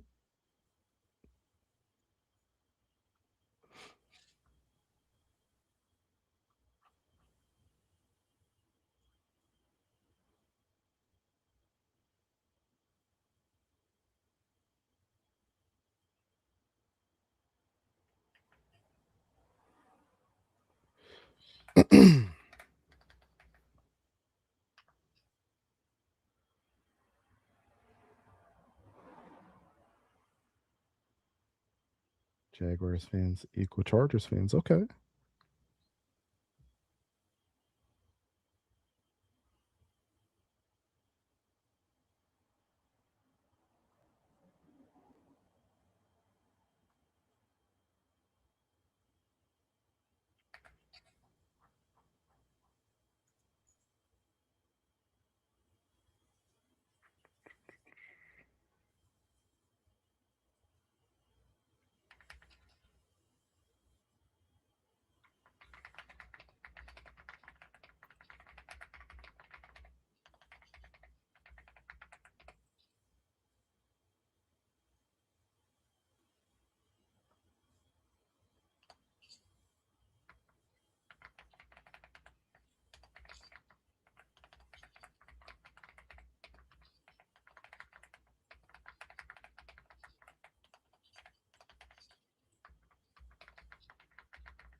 Dante, you think Allah's gonna suck or Aller? I don't know where you thought that, Bueno. Like any of my takes, you could come to the channel and look up, bro. I'm a huge fan of Drew Aller. GridironApex.com if you want to see the draft guide on Drew Aller. I'm a huge fan of his. Always have been. Even at the beginning of the season when I thought that Penn State had a good chance of winning a national championship, even with Aller and the whole Andy Kotelnicki as their offensive coordinator and everything, I still thought he was going to be able to break the mold. He ended up getting hurt the same way that my boy Jalen Daniels got hurt at Kansas when Andy Kotelnicki was their offensive coordinator, bro. So yeah, I know you're asking. I'm just saying it's all this stuff is on the channel, bro. On my channel. I've been saying this. I said this numerous times, bro. Numerous times. I think I actually said it here too. But yeah, most of my thoughts I say here should be on the channel. If you ever want anything in depth, like I went in depth on Drew Aller. If you type up Gridiron Apex, the Drew Aller, everything should come up. Yo, I gotta head out and take care of some things, man. Appreciate. All right, Dirty. All right, man. Appreciate you, bro. Yes, sir. All right, brother. Great read, my brother. What's happening, girl? What it do, big homie? I like Aller too. Yeah, Aller's fine. Bueno in the building. But yeah, if you want any of my in-depth opinions, my draft guides on any of these players, I have quite a bit of them out there on gridironapex.com. And I will be starting them back up here soon. You think he goes late in the draft? No, I do not. I think he goes early in the draft. Who, Drew Aller? Yeah, I think he goes early too.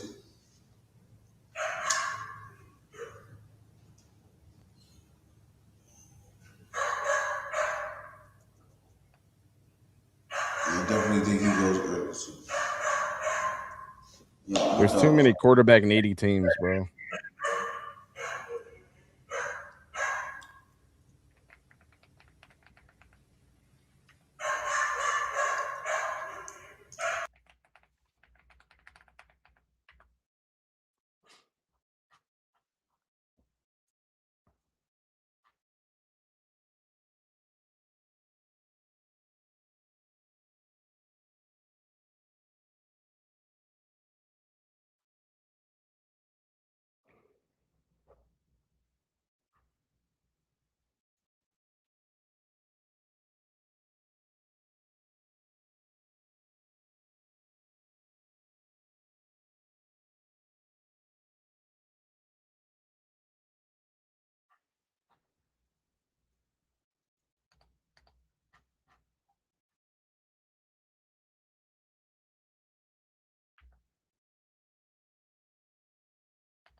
Sorry, I'm actually updating the article on the website right now too. I think Yurp muted himself.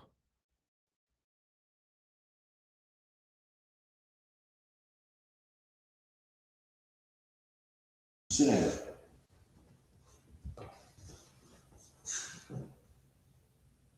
Yeah, my bad. Dog was that crazy.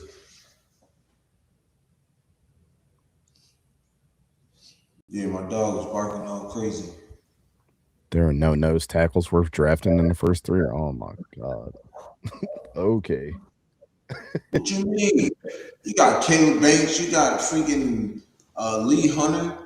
Yeah, Caleb Banks is not a nose tackle though. He's not. No. Well, Lee Hunter. I mean, he's 6'6", 330. Then he be nose tackle.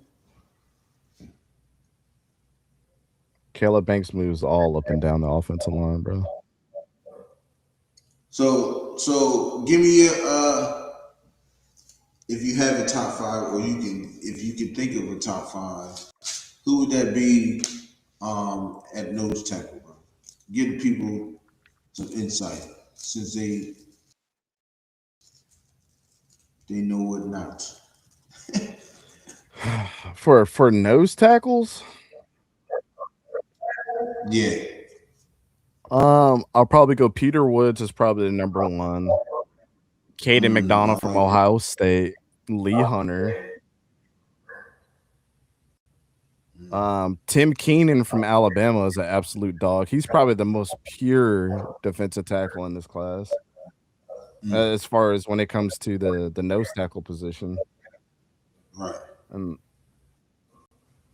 I mean, those are pretty much the only ones. I don't have a list. I'm not making a list until probably here in the next month. I'm not one of those guys that'll sell you a bag of goods before I'm done doing all my research. We should trade for Jalen Carter. Too much, bro. We already got screwed. Now, if we didn't get screwed by the Ravens, then yeah, I would try to trade one of them ones for him. But I don't know. Lee Hunter's not slipping. At least Lee going in like the top 36, bro. Yep, he will be. He'll be going in the second round. Yeah, most definitely. And we should get him at 36, bro. I'm telling you. I want Lee Hunter at 36. People say this at wide receiver. I'm saying he's gonna be money, especially being you can get him in the later rounds. I can dig that. I can dig that. He's not consistent enough, in my opinion, to be a number one or to be ranked as high as like he has first round talent, but he struggled at the Senior Bowl, bro. You think he can? When I was there, he probably eventually, if he develops into that. But like I said all the time, NFL is not a developmental league, so you either got to catch on or get off the bus, bro. And I mean, I see him being okay, but dude, he struggled against so many different corners. They had him on rotation doing all kinds of stuff when I was down there. I'm like, that was one of the ones that I had on my list in my notebook to like watch a lot of. I don't know if there was one highlight of Ted Hurst that I was like, ooh, he looked good. The only time that I was like, man, he looks good is like during his footwork drills that you guys don't get to see on television. But when they're doing like their positional thing, and they're with their positional coaches and they're running like the ladder drills and all that. You guys don't get to see that on TV, but I get to see that. And I was like, oh, he looks good there. But yeah, then he was okay. Right. He got a lot of hype because of his highlight reel, bro. Because he can go up there and snatch 50-50 balls. But like if you watch Georgia State, and I'll watch like maybe 3 or 4 games of Georgia State this year, and I wouldn't say that Ted Hurst was like a standout.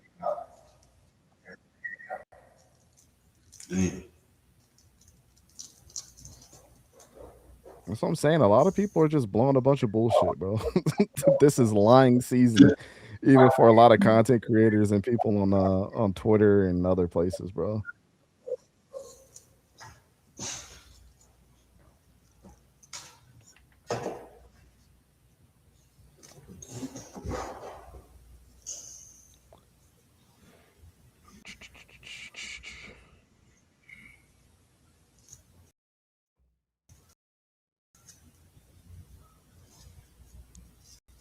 A lot of wide receivers in this week cheats.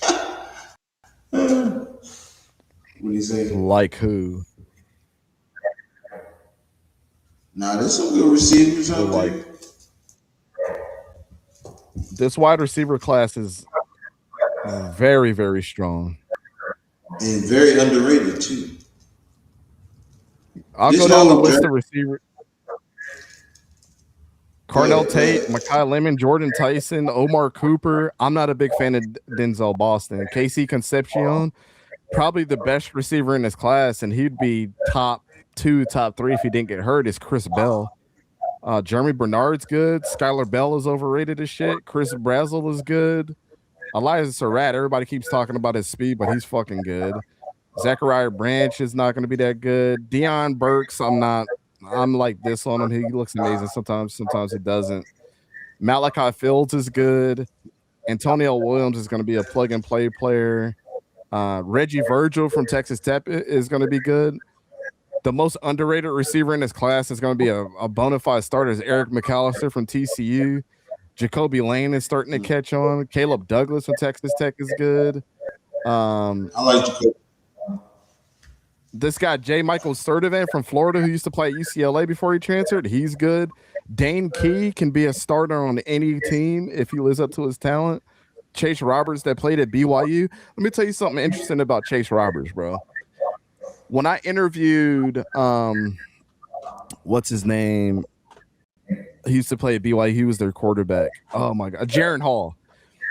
Yeah. Not only did Chase Daniels play with Jaron Hall, he played with Zach Wilson. So let's go down the list of quarterbacks. It was Zach Wilson, then Jaron Hall, then after Jaron Hall, it was Keaton Slovis. Then after that, it was Jake Retzlaff, I believe.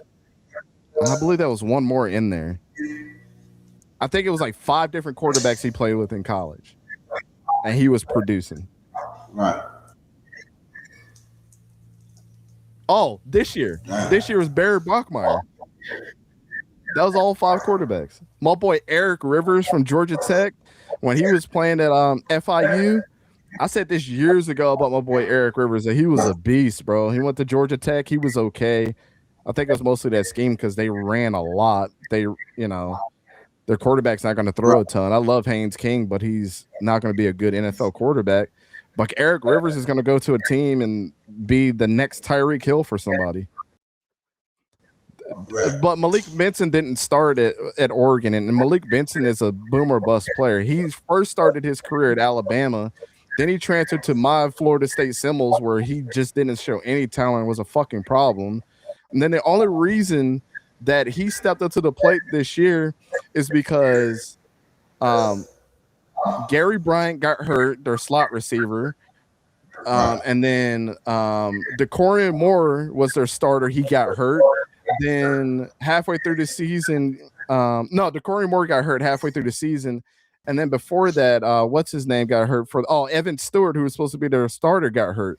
So that's the only reason Malik Benson even showed his face this year is because all 3 of those guys were in and out the lineup. Yeah, Malik Benson is one of those guys that what's his name? Daniel Jeremiah is very high on, but like you could tell that he didn't watch a lick of Malik Benson, bro.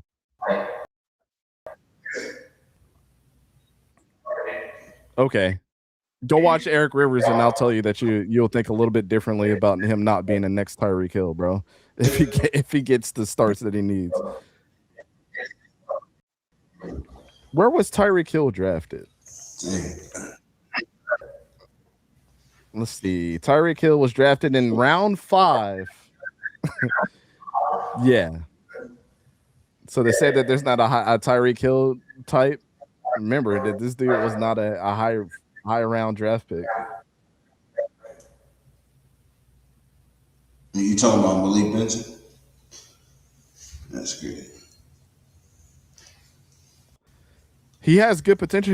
Malik Benson has always had potential. Malik Benson has always had freaking potential, but he never lived up to it until other people got hurt. And pretty much Florida State told him to go kick rocks. Then he went to Oregon with Dante Moore having an incredible year. But remember, Kenyon Sadiq was like the #1 target when all those guys got hurt. He would have been buried, bro. If Evan Stewart would have started the season before he got hurt in the preseason, if DeCorian Moore would have started, he had an amazing first 5 games of the season as a true freshman. And then Gary Bryant ended up getting hurt for the rest of the season. That's the only reason Malik Benson did good, bro. And he wasn't really So let me ask you something. Same boat is let me ask you something real quick. Is he in the same boat as Dante Thornton? As far as being buried in the rock. No, because Julie, what up? Malik Benson can actually show you that he's decently talented. He's just inconsistent versus Dante Moore, who wants to go in there and claim that, oh, I can run routes. Dude, you can't run a route. That's why you were buried on the depth chart at Oregon. You had Bo Nixon as your quarterback. You still couldn't produce.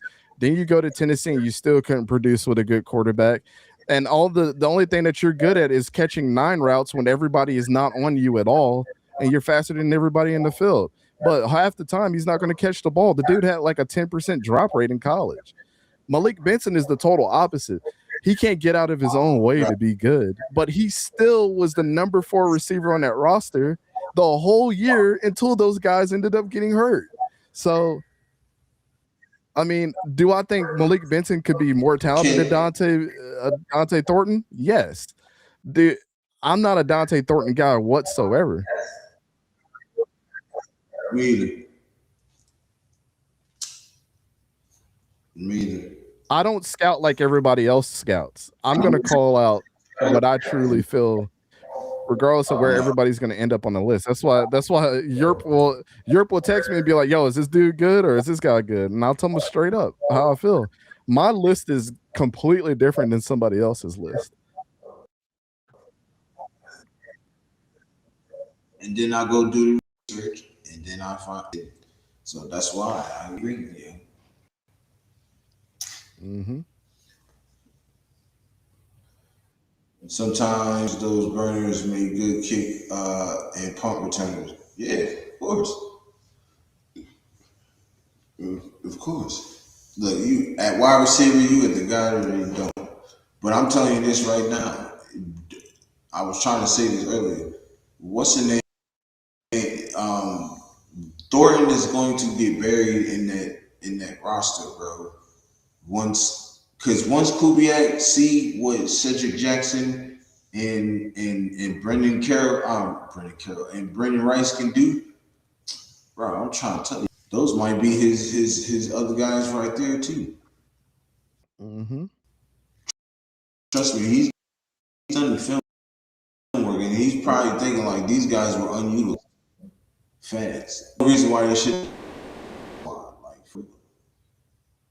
so I'm telling you, he's going to get buried deep in that roster, and that's going to take him off the roster come next year. Because we got sneaky good wide receivers, yo, for real. And I would add more. I'd probably add like 1 or 2 more, which is probably, if we add 1 or 2 more in the draft, that'll probably dig him deeper. So he was never supposed to be picked where he was picked at. Jalen Williams was really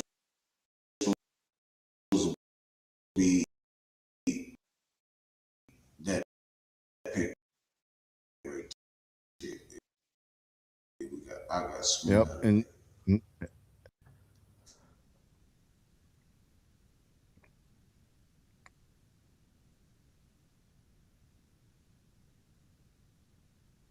I want to say I picked Jalen Williams. I said, I don't know. Who is this guy? That's all I needed to know. yeah, the one you love to hate, bro. It's an educational guess when you're scouting, but there's a reason why people have scouts. Like it's first of all, it's impossible to know. Scouting rooms either are full of 5 to 10 people in any NFL organization. How do I know this? I went through the scouting academy for the NFL. I actually had a class that was presented by Louis Riddick and James Gladstone, who's the GM for the Jaguars currently right now when he was with the Rams. And the one thing that they go into, what happens more than scouting a lot of times, is they like to learn about their personal life. Like, you get asked questions like, what was he doing last Tuesday? These scouts have to present this information. So to go in for 300 plus football players, bro, it's impossible to know everything about this player and how they're going to come in and fit. Then you have to take into account that, like, these guys build draft boards based off of whatever factors for their team. And sometimes trades come in which totally scramble with their draft there. Then you have to also consider that the players that they had there on their board may have not been chosen or may have gotten chosen by the time that they got there. So now they have to go to a quarterback, running back, whatever your position is, and draft a player that they might not have known about, but have done a little bit of homework on. It's not. I think you're discrediting scouts a little bit way too much than you actually are, because this wouldn't be a paid position for NFL teams, and having 5 to 10 of them on the team is super critical for your team's success, and I get that, but it's not their responsibility for when a player steps in the door that they're absolutely going to be everything that they were in college too. So if you want to talk about, hey, they miss a lot. Yes, only 10% of every single draft goes on to play 3 years or more in the NFL with a successful career. So think about that. So if you can grab just 1% of the 10% that are actually successful, you had a good draft, because a lot of these guys are just going to be debt pieces for a long time. So it's more than just scouting a superstar player. It is scouting your depth. It is scouting practice squad guys that are going to help you get to the next level too. Everybody has a clear position. So when you're talking about educational guesses and things like that, you're scouting more than just a star player that's going to be sitting there behind center. So I think you have to give a little bit more credence to what the actual scouting position is for. Yes, you're going to find those diamonds in the rough and things like that. That's when you get the Tyreek Hills of the world. But there's something that led up to the fact of why he dropped to the 5th round, right? There's something that led to that. Regardless if it was positional value, guys that did better than him, if there was something for his medical, every team is different from what they're going to accept coming to their building versus not be there. So again, I would have pause. I don't scout for a personal team. I could go apply to a team because I went through the scouting academy. I don't want that to be my full-time job. I do this so I'm able to better watch film and understand what these players go through on a day-to-day basis. So, but before we just throw out there, oh, they just do educational guesses. You're scouting more than just star players, man. So, but that's just my 2 cents, because like I see everybody that's just like, well, scouts should know a lot more than, and it's not that. It's even there's NFL. So I work with 3 different Division III colleges that shall not be named. So, but I help them scout high school players. They pay me to do something for them because there's way too many players in America.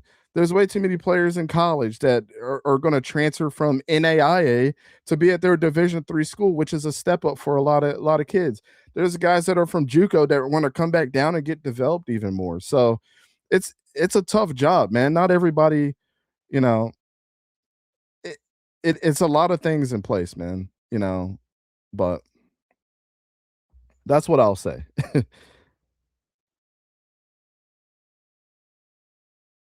Just, pump your brakes on our scouting department sucks. They might not have sucked and the player just didn't pan out. That's like anywhere. That's like a place that you work.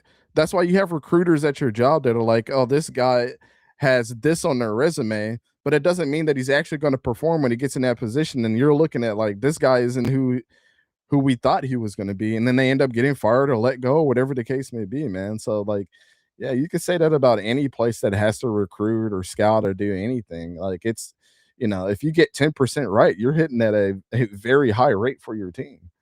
And you're going to be on that team for a very, very long time, especially if you're finding those 5th round guys that you thought were going to be depth, and then they actually end up being like an absolute superstar for your team. That is a huge win for you.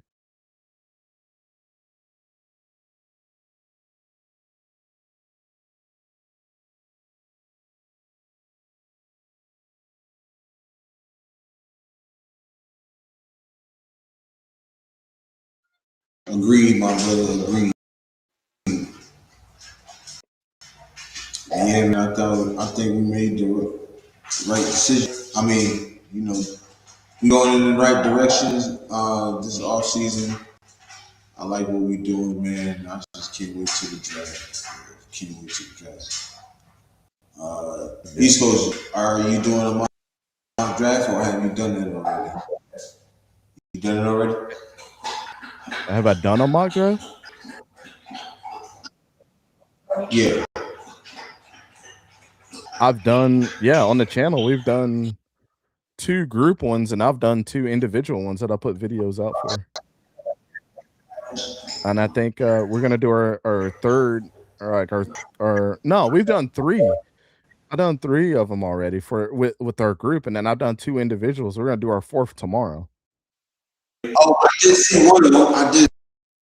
Yeah, there's a playlist called there's a playlist called mock drafts on our channel if you ever want to go watch them. Like I got individual ones that I do that are super in depth with everything.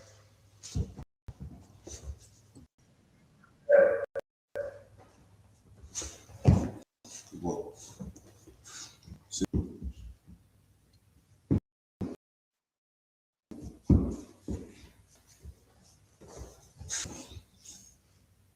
Bro, again, I'm not talking about scouts. I'm just saying it's damn near literally the small part of equation fit. Yeah, I mean, but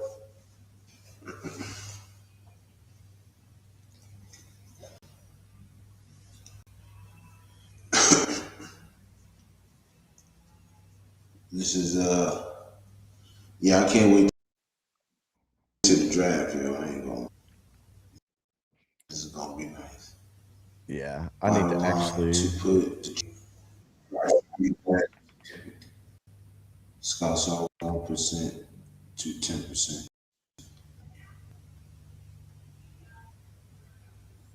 You know, I'll just be chilling.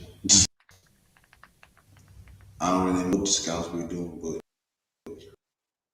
I don't know if they doing a shoot. Tell you that. They're part of this team and they're part of the process, so you know.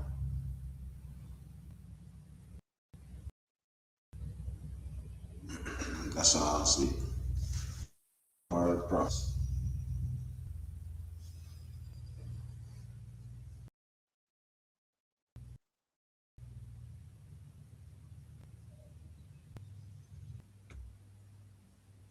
You feel me? He says all good, G. I'm not here to pick. No, bro, you gonna do. Oh yeah. No, it's all good conversation, bro. Thank you for allowing me to defend my side of the equation.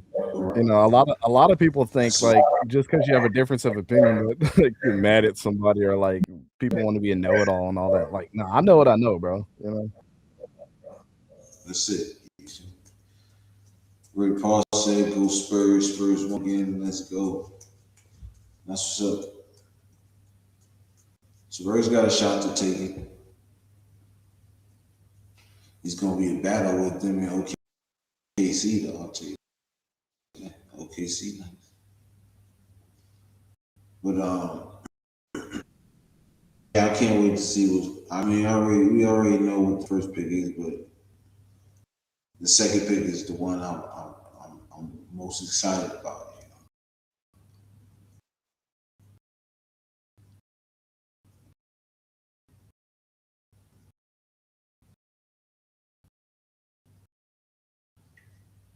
Of course, because I already know what number 1 is. So.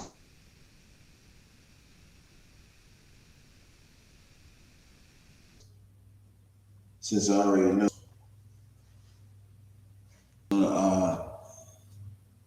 it's gonna mean something. It's gonna just watch. The picks are the most important picks right now.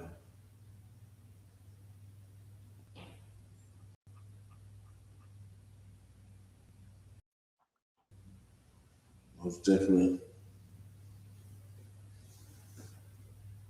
I was just saying, any other industry you have.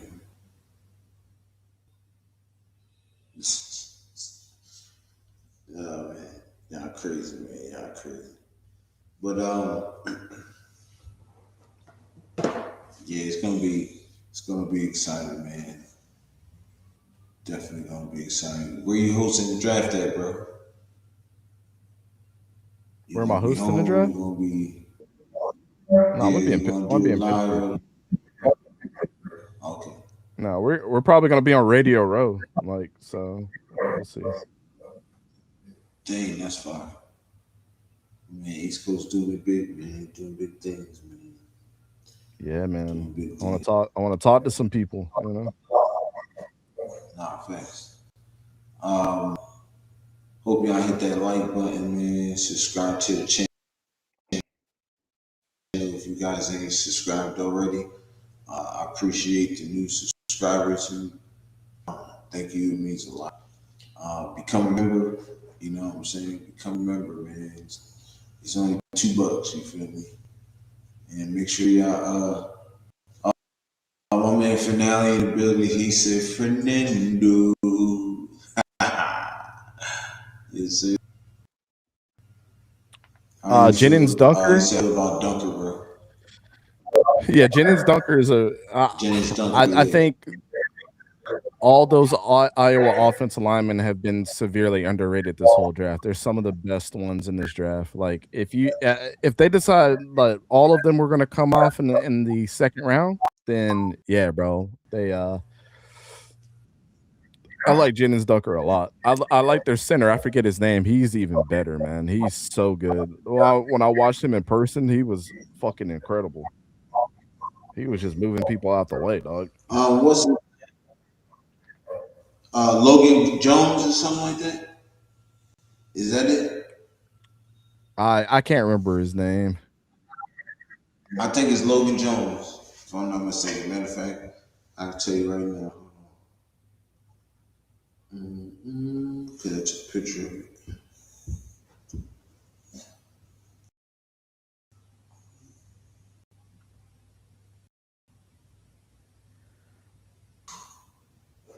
Yeah.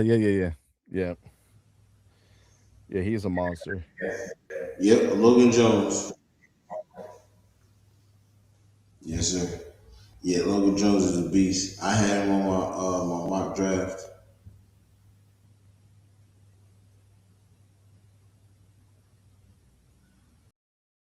Yes, sir.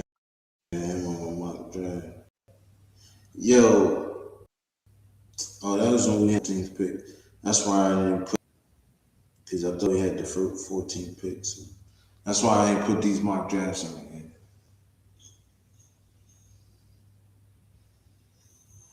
Yes, sir. Yeah, I'm making Now, the go subscribe. Yes, sir. Yes, sir. Get your become a member to the Yang also. You feel me?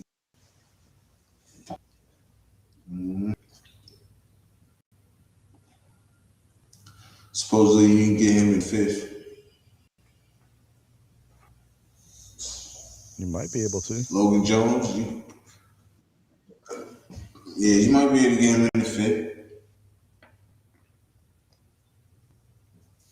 I think teams are going to start catching on to how good he is, though. Right.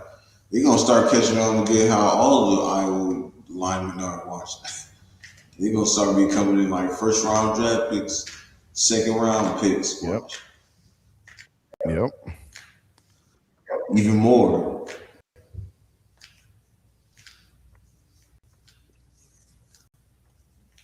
Yes, sir.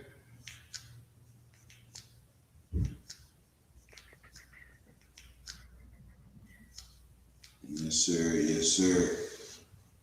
Become a member, man. Hit that like button. Subscribe to the channel if you subscribed already. Also become a member. And yeah, man. Get your supers in too, man. Get your supers. He said, hey, shake it easy, fellas. It's been nice chopping it up with y'all. As always, I truly appreciate you. Till next time, Raiders. Raiders. All right, man. Hey. Yeah, I'm going to get off here too, Yurp. I appreciate you, bro. I appreciate you. Yes, sir. You know it. Yeah, I'm finna get off here in a little bit. Also, a few more minutes. But I got a few more minutes in. You feel me?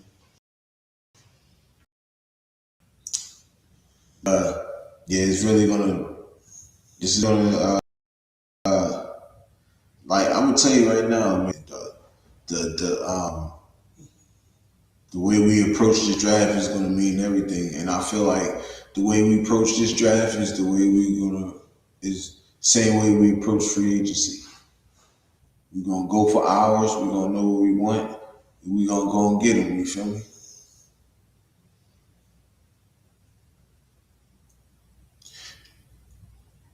You know what I'm saying? I think that's the approach we need to. You feel me? Finale in the building said, "Bet, yeah, I appreciate you, bro. Yes, sir." That's the way. I think that's the way we're gonna do it. We're gonna approach it the same way. Hit the ground running. Mendoza first, and then regroup on the second round. Okay.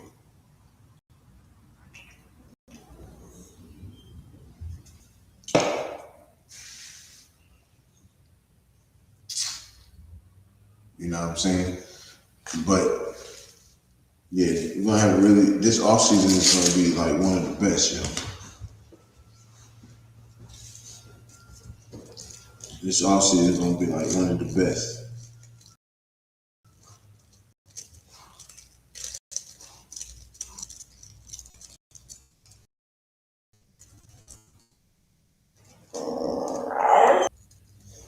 See? I didn't tell you to come over here. Get out here. I didn't tell you to come over here. I just asked you a question and you gonna come over here and treat. Yeah. Lay down.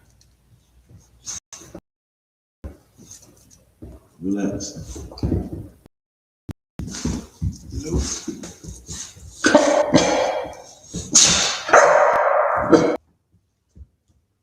I want more DBs.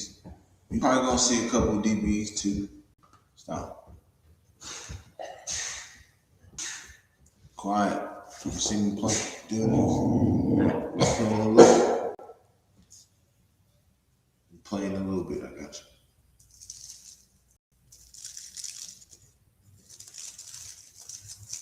On the squad. Yeah, nah, we probably gonna get some more DBs. Look, hold on.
She's crazy, yo. Yo, chill, bro.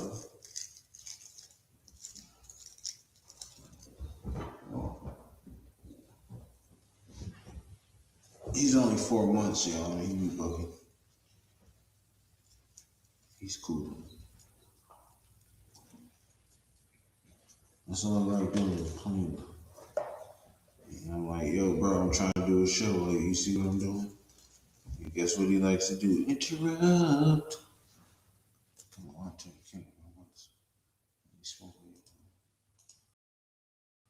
It's really, yeah.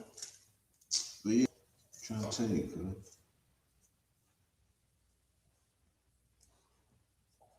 That dog likes to play.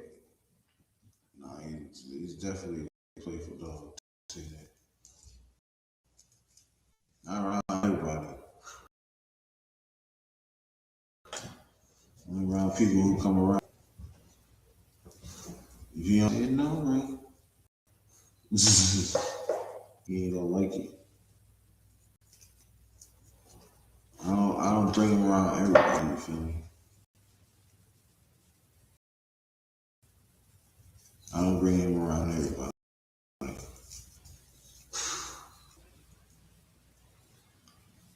My guard dog. So anybody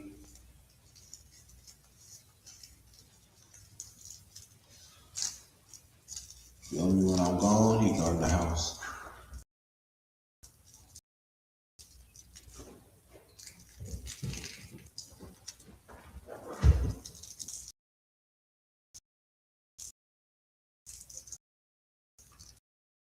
You know what I'm saying?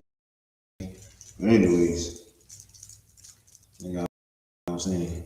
So thanks your shows, so thanks guys. You pulling up. But yeah, man, more on the draft, a lot more on the draft. And yeah, it's gonna be fun. He said I missed it. Who's the focus for number 2? For me, finale, I'm going D tackle, bro. Lee Hunter. Mm-hmm. Lee Hunter. I think he'll fit right with that defense. We need to finish upgrading that defense. You know what I'm saying? We've already got our number 1 pick. We already got our, and then, you know, we got our quarterback. Now let's get a really good defensive line. But not even that. Well, Peter Wood's gonna be gone. So why? Peter Wood's gonna be gone. So I think not Caleb Banks. I mean, even though I would love Caleb Banks if he drops to the 4th. I mean, if he drops to the 2nd round. 3-4 defense can use it. Exactly. I would go safety or corner. I go safety 3rd round. But 2nd, we have to get a guy like him. Somebody, you know what I mean?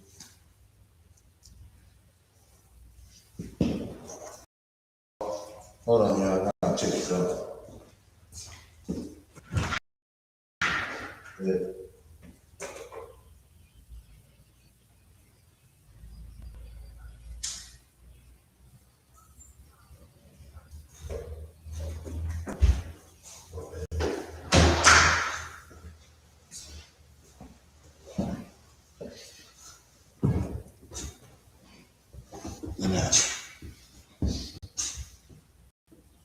I will go safety or corner. I could go safety or corner too. Maybe Jalen Kilgore is there. I'll definitely take him. We definitely need to show up that back end though, because we do got some dogs that we drafted last year. So I agree. Maybe safety. You put Kilgore right next to Jeremy Chin. I think that's a really good combination right there.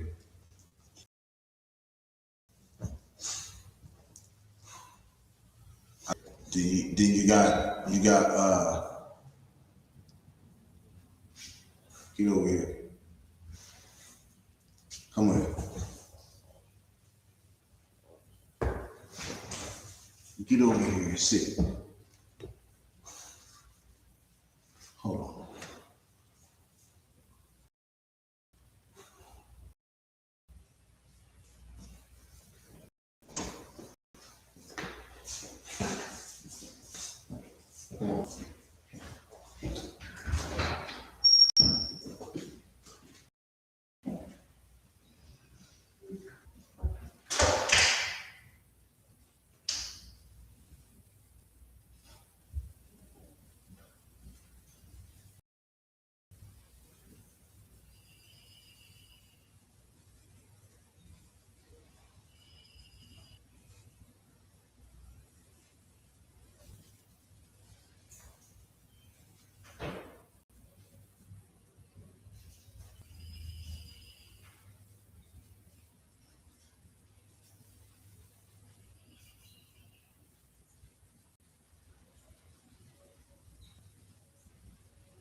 Sorry, I had to put him up in the house.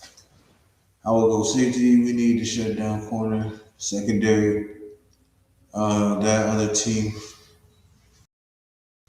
offense will struggle against like Denver. Secondaries. I mean, look, I'm not. You feel me? I will go.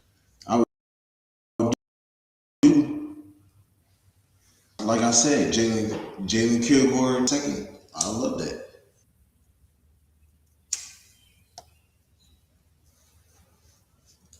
So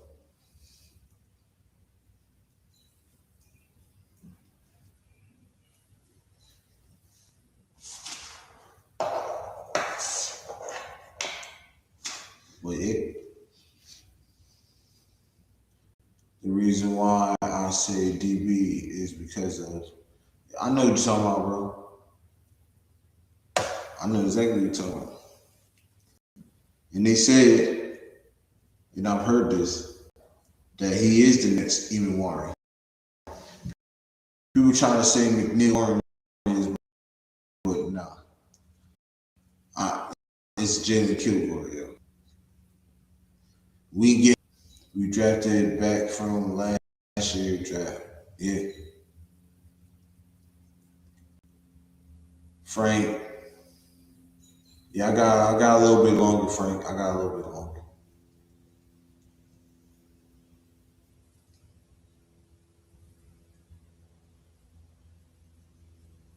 You said you wanted him last year?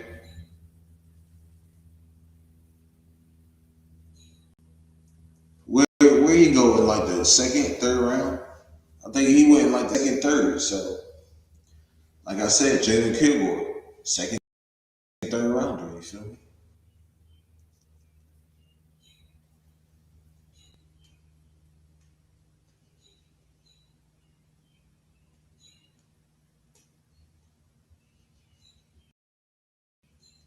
I'm talking. We're gonna touch every aspect in the draft, yo.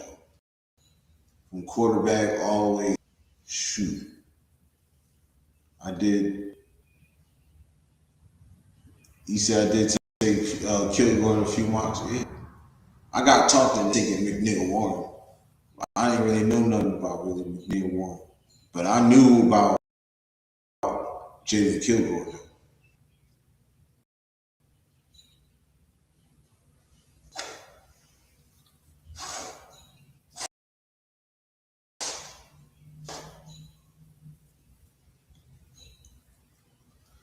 Lord Dizzy in the building. He said, "Can I get it for new Raiders?" Yes, sir. Second team, Seattle.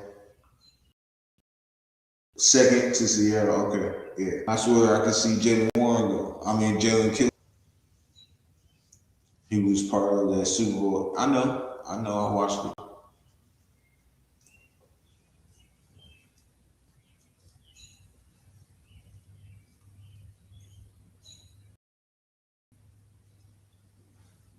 Trust me, McNeil Warren I didn't know about. Eamon Warren I knew about. Jalen Kilgore I knew about.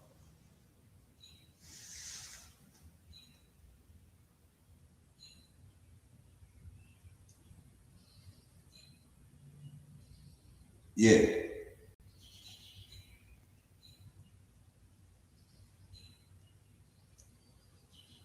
I know my stuff. I know my stuff good.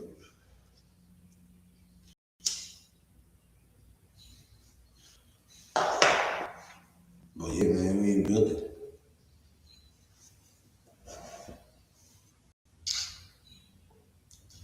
Yeah, soon I'll be getting a new computer house soon, you know. So hopefully between them I can start doing mock drafts and stuff like that.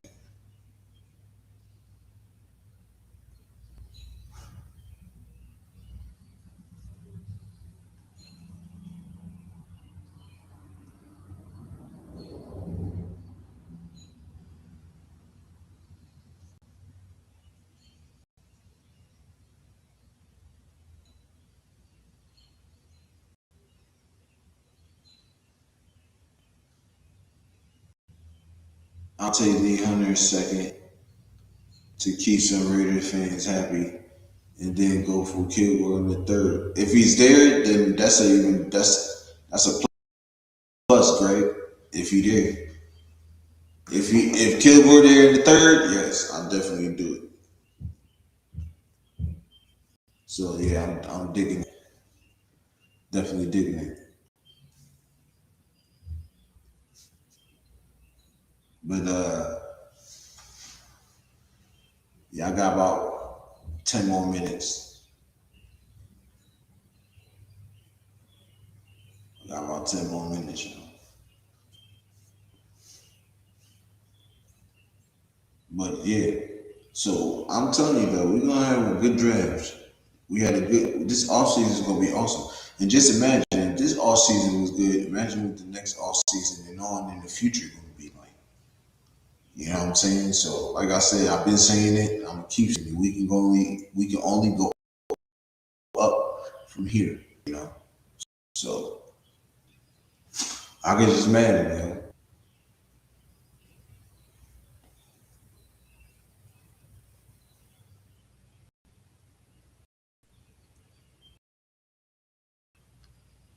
I could just imagine. You know what I'm saying? You know that cartoon dog, underdog? That's Kubiak. There's no need to fear. Kubiak is here. You feel me? It's gonna be watch. It's gonna be lit. It's gonna be lit. It's gonna be super. I'm telling you.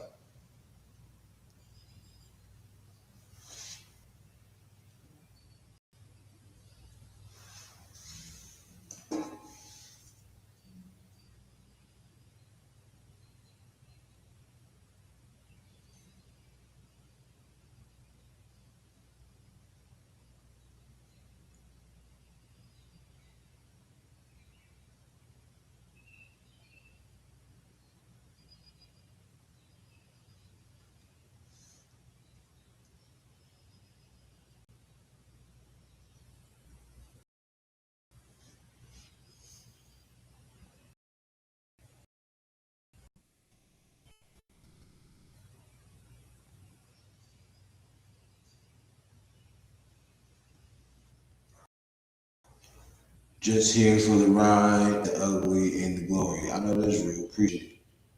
Giants, Raiders, Super Bowl, epic. We talking too quick now. We talking too quick now. But both teams making it to the playoffs will be a good story. I'll tell you that. They'll make out for a great story. But I agree, Greg. I agree. You know what I'm saying? I said this on Twitter.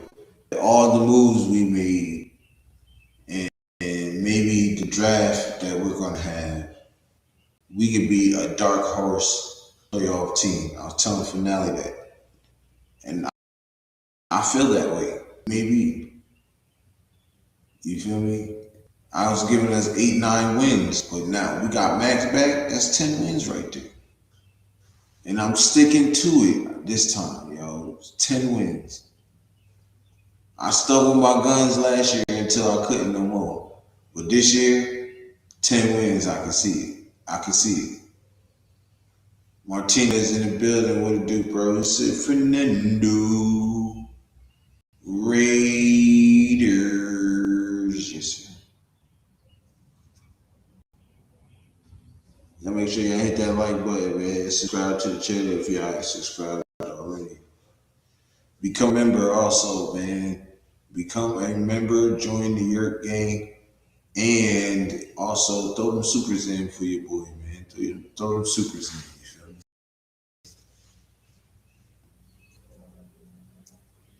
me? Definitely appreciate it.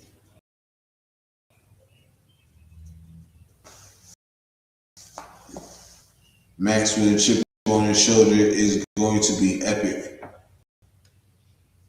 I'm telling you, I feel sorry for every lineman, tight end who has to line up in front of that, and I feel sorry for them.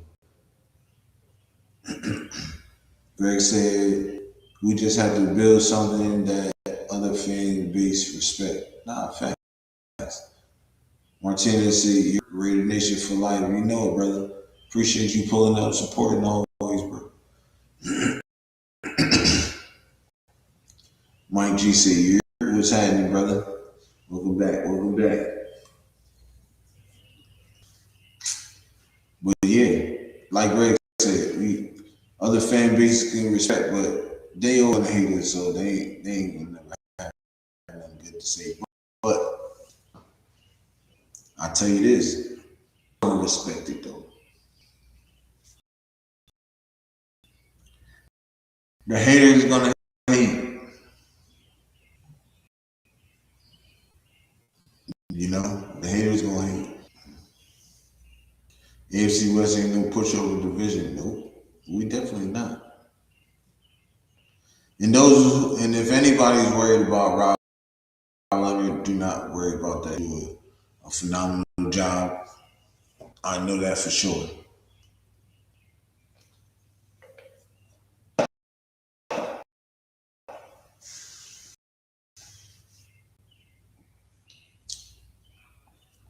Pushing for him, yo. I ain't gonna lie. I was pushing for him, and I wanted that to happen. And guess what? It happened. Not because of me, but Kubiak knew what he got in some of these guys. Kubiak know what he got in Rob Leonard, man. He said it already. He had a plan. He knew what he wanted to do. He was going with it. He said that drew him closer to him. And I couldn't agree. If you got a plan, you got something to work with. You feel me? You just gotta make it happen. So look.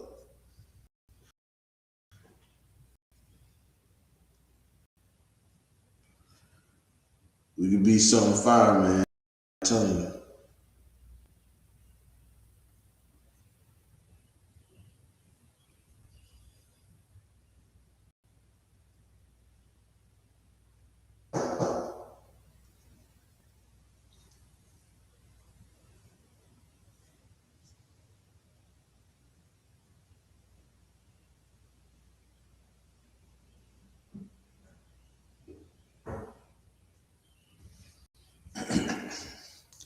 Frank said, I like being the team that everyone loves and hates. Facts. And being good too. That's the really good. That's the best part about it too, is that we're good and people still hate us. I can't be mad up on defense with Max, man. That's what I'm saying. Give him something he can work with, yo. That way the pressure don't have to be on him. That way he can be here long term. You feel me? Build around what you have right now. And I've always said that.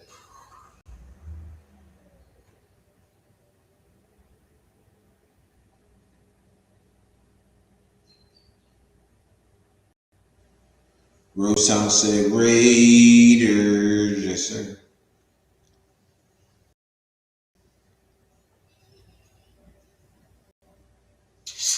Give him something we can build on. Get like a top 10. I already and solidify that top 10. Yeah. I already think we got like a top 13, top 13, top 10 defense. With Max back also.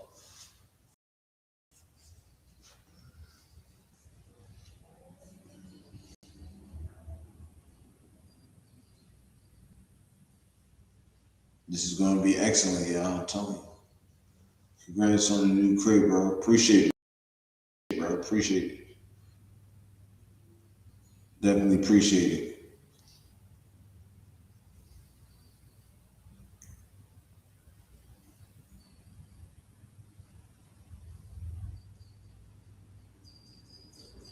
Where with my guy, yes sir. Yeah, because look.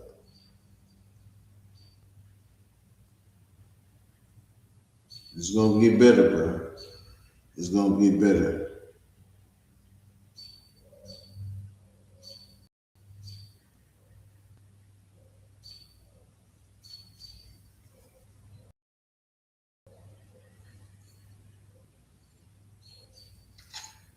Yes, sir. I got about 5 more minutes, y'all, and I'm out of here. I'm out of here. Go chill with the wife for a little bit. I might do something late night. I don't know yet.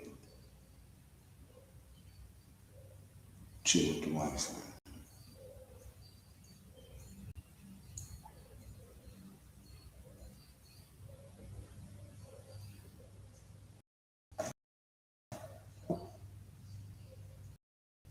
But we looking on the up and up though.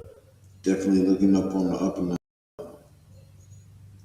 Let's see where we go. That second round. Like I said, we can get Jalen Kilgore in the third and get Lee Hunter in the second. We short up that defense for sure. We can start getting like wide receivers, get a running back, because I think that's the way we're going. I think we're going to get 2 young running backs. People keep saying, we're going to need a veteran. I think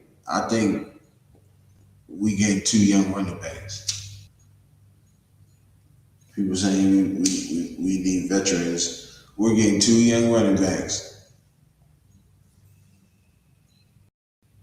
And I think that's the right way to go. If you're going to run down your running backs, if you're going to run the ball crazy, that's the right way to go. Real Science, I can't wait for the draft. Me too, bro. I can't even. My man Spy is cooking right now, man. He gonna continue to cook. Watch.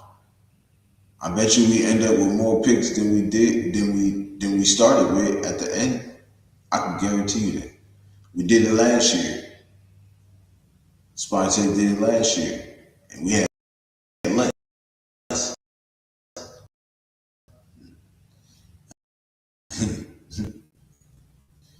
Feel me?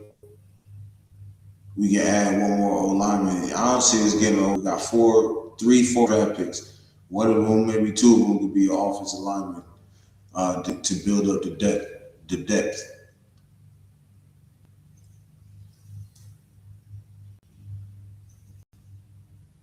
We need to go young that way. These players can stick around and have consistency all together and stability. That's facts. That's definitely facts. But we're probably one of the youngest teams in the NFL right now that can play both guard and tackle. I mean, I'm pretty sure we're gonna get some linemen. You feel me? We definitely gonna get some linemen. And like I said, I think DJ Glaze and Charles Grant is going to battle it out at right tackle, right? And I say if DJ Glaze wins the job, then Charles Grant will sit behind him at right tackle. If Charles Grant wins the job, I think DJ Glaze moves to guard. So,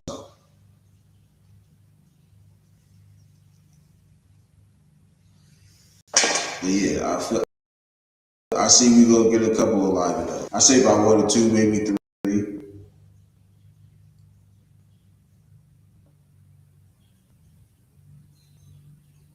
Yeah, 1 or 2, maybe 3.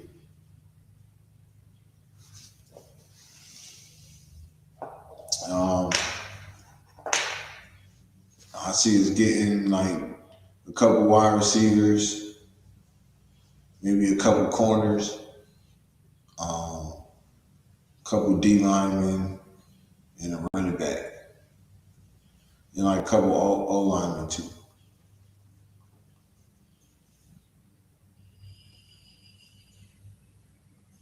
Shit, hell, we might double up on quarterback. You never know.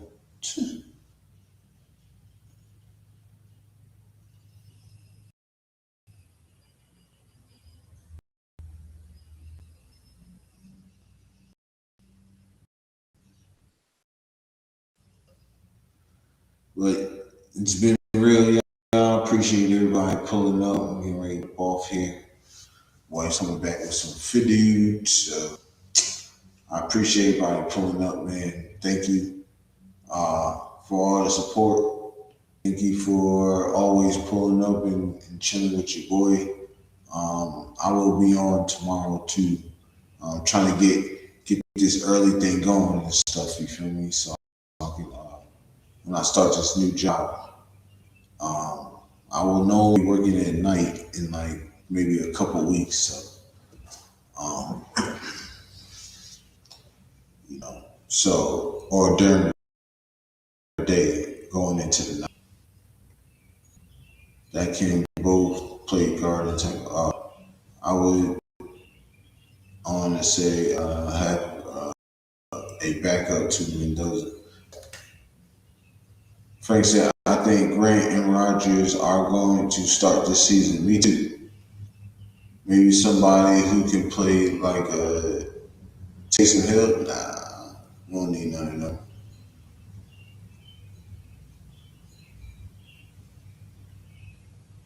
Nah, we don't need none of them.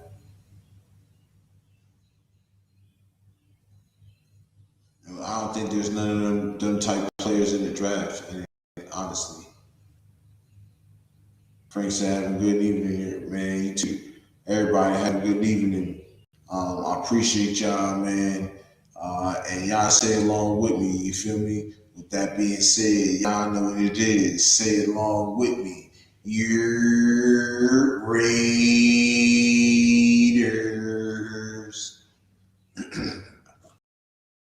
I see y'all on the next one. I appreciate it, man.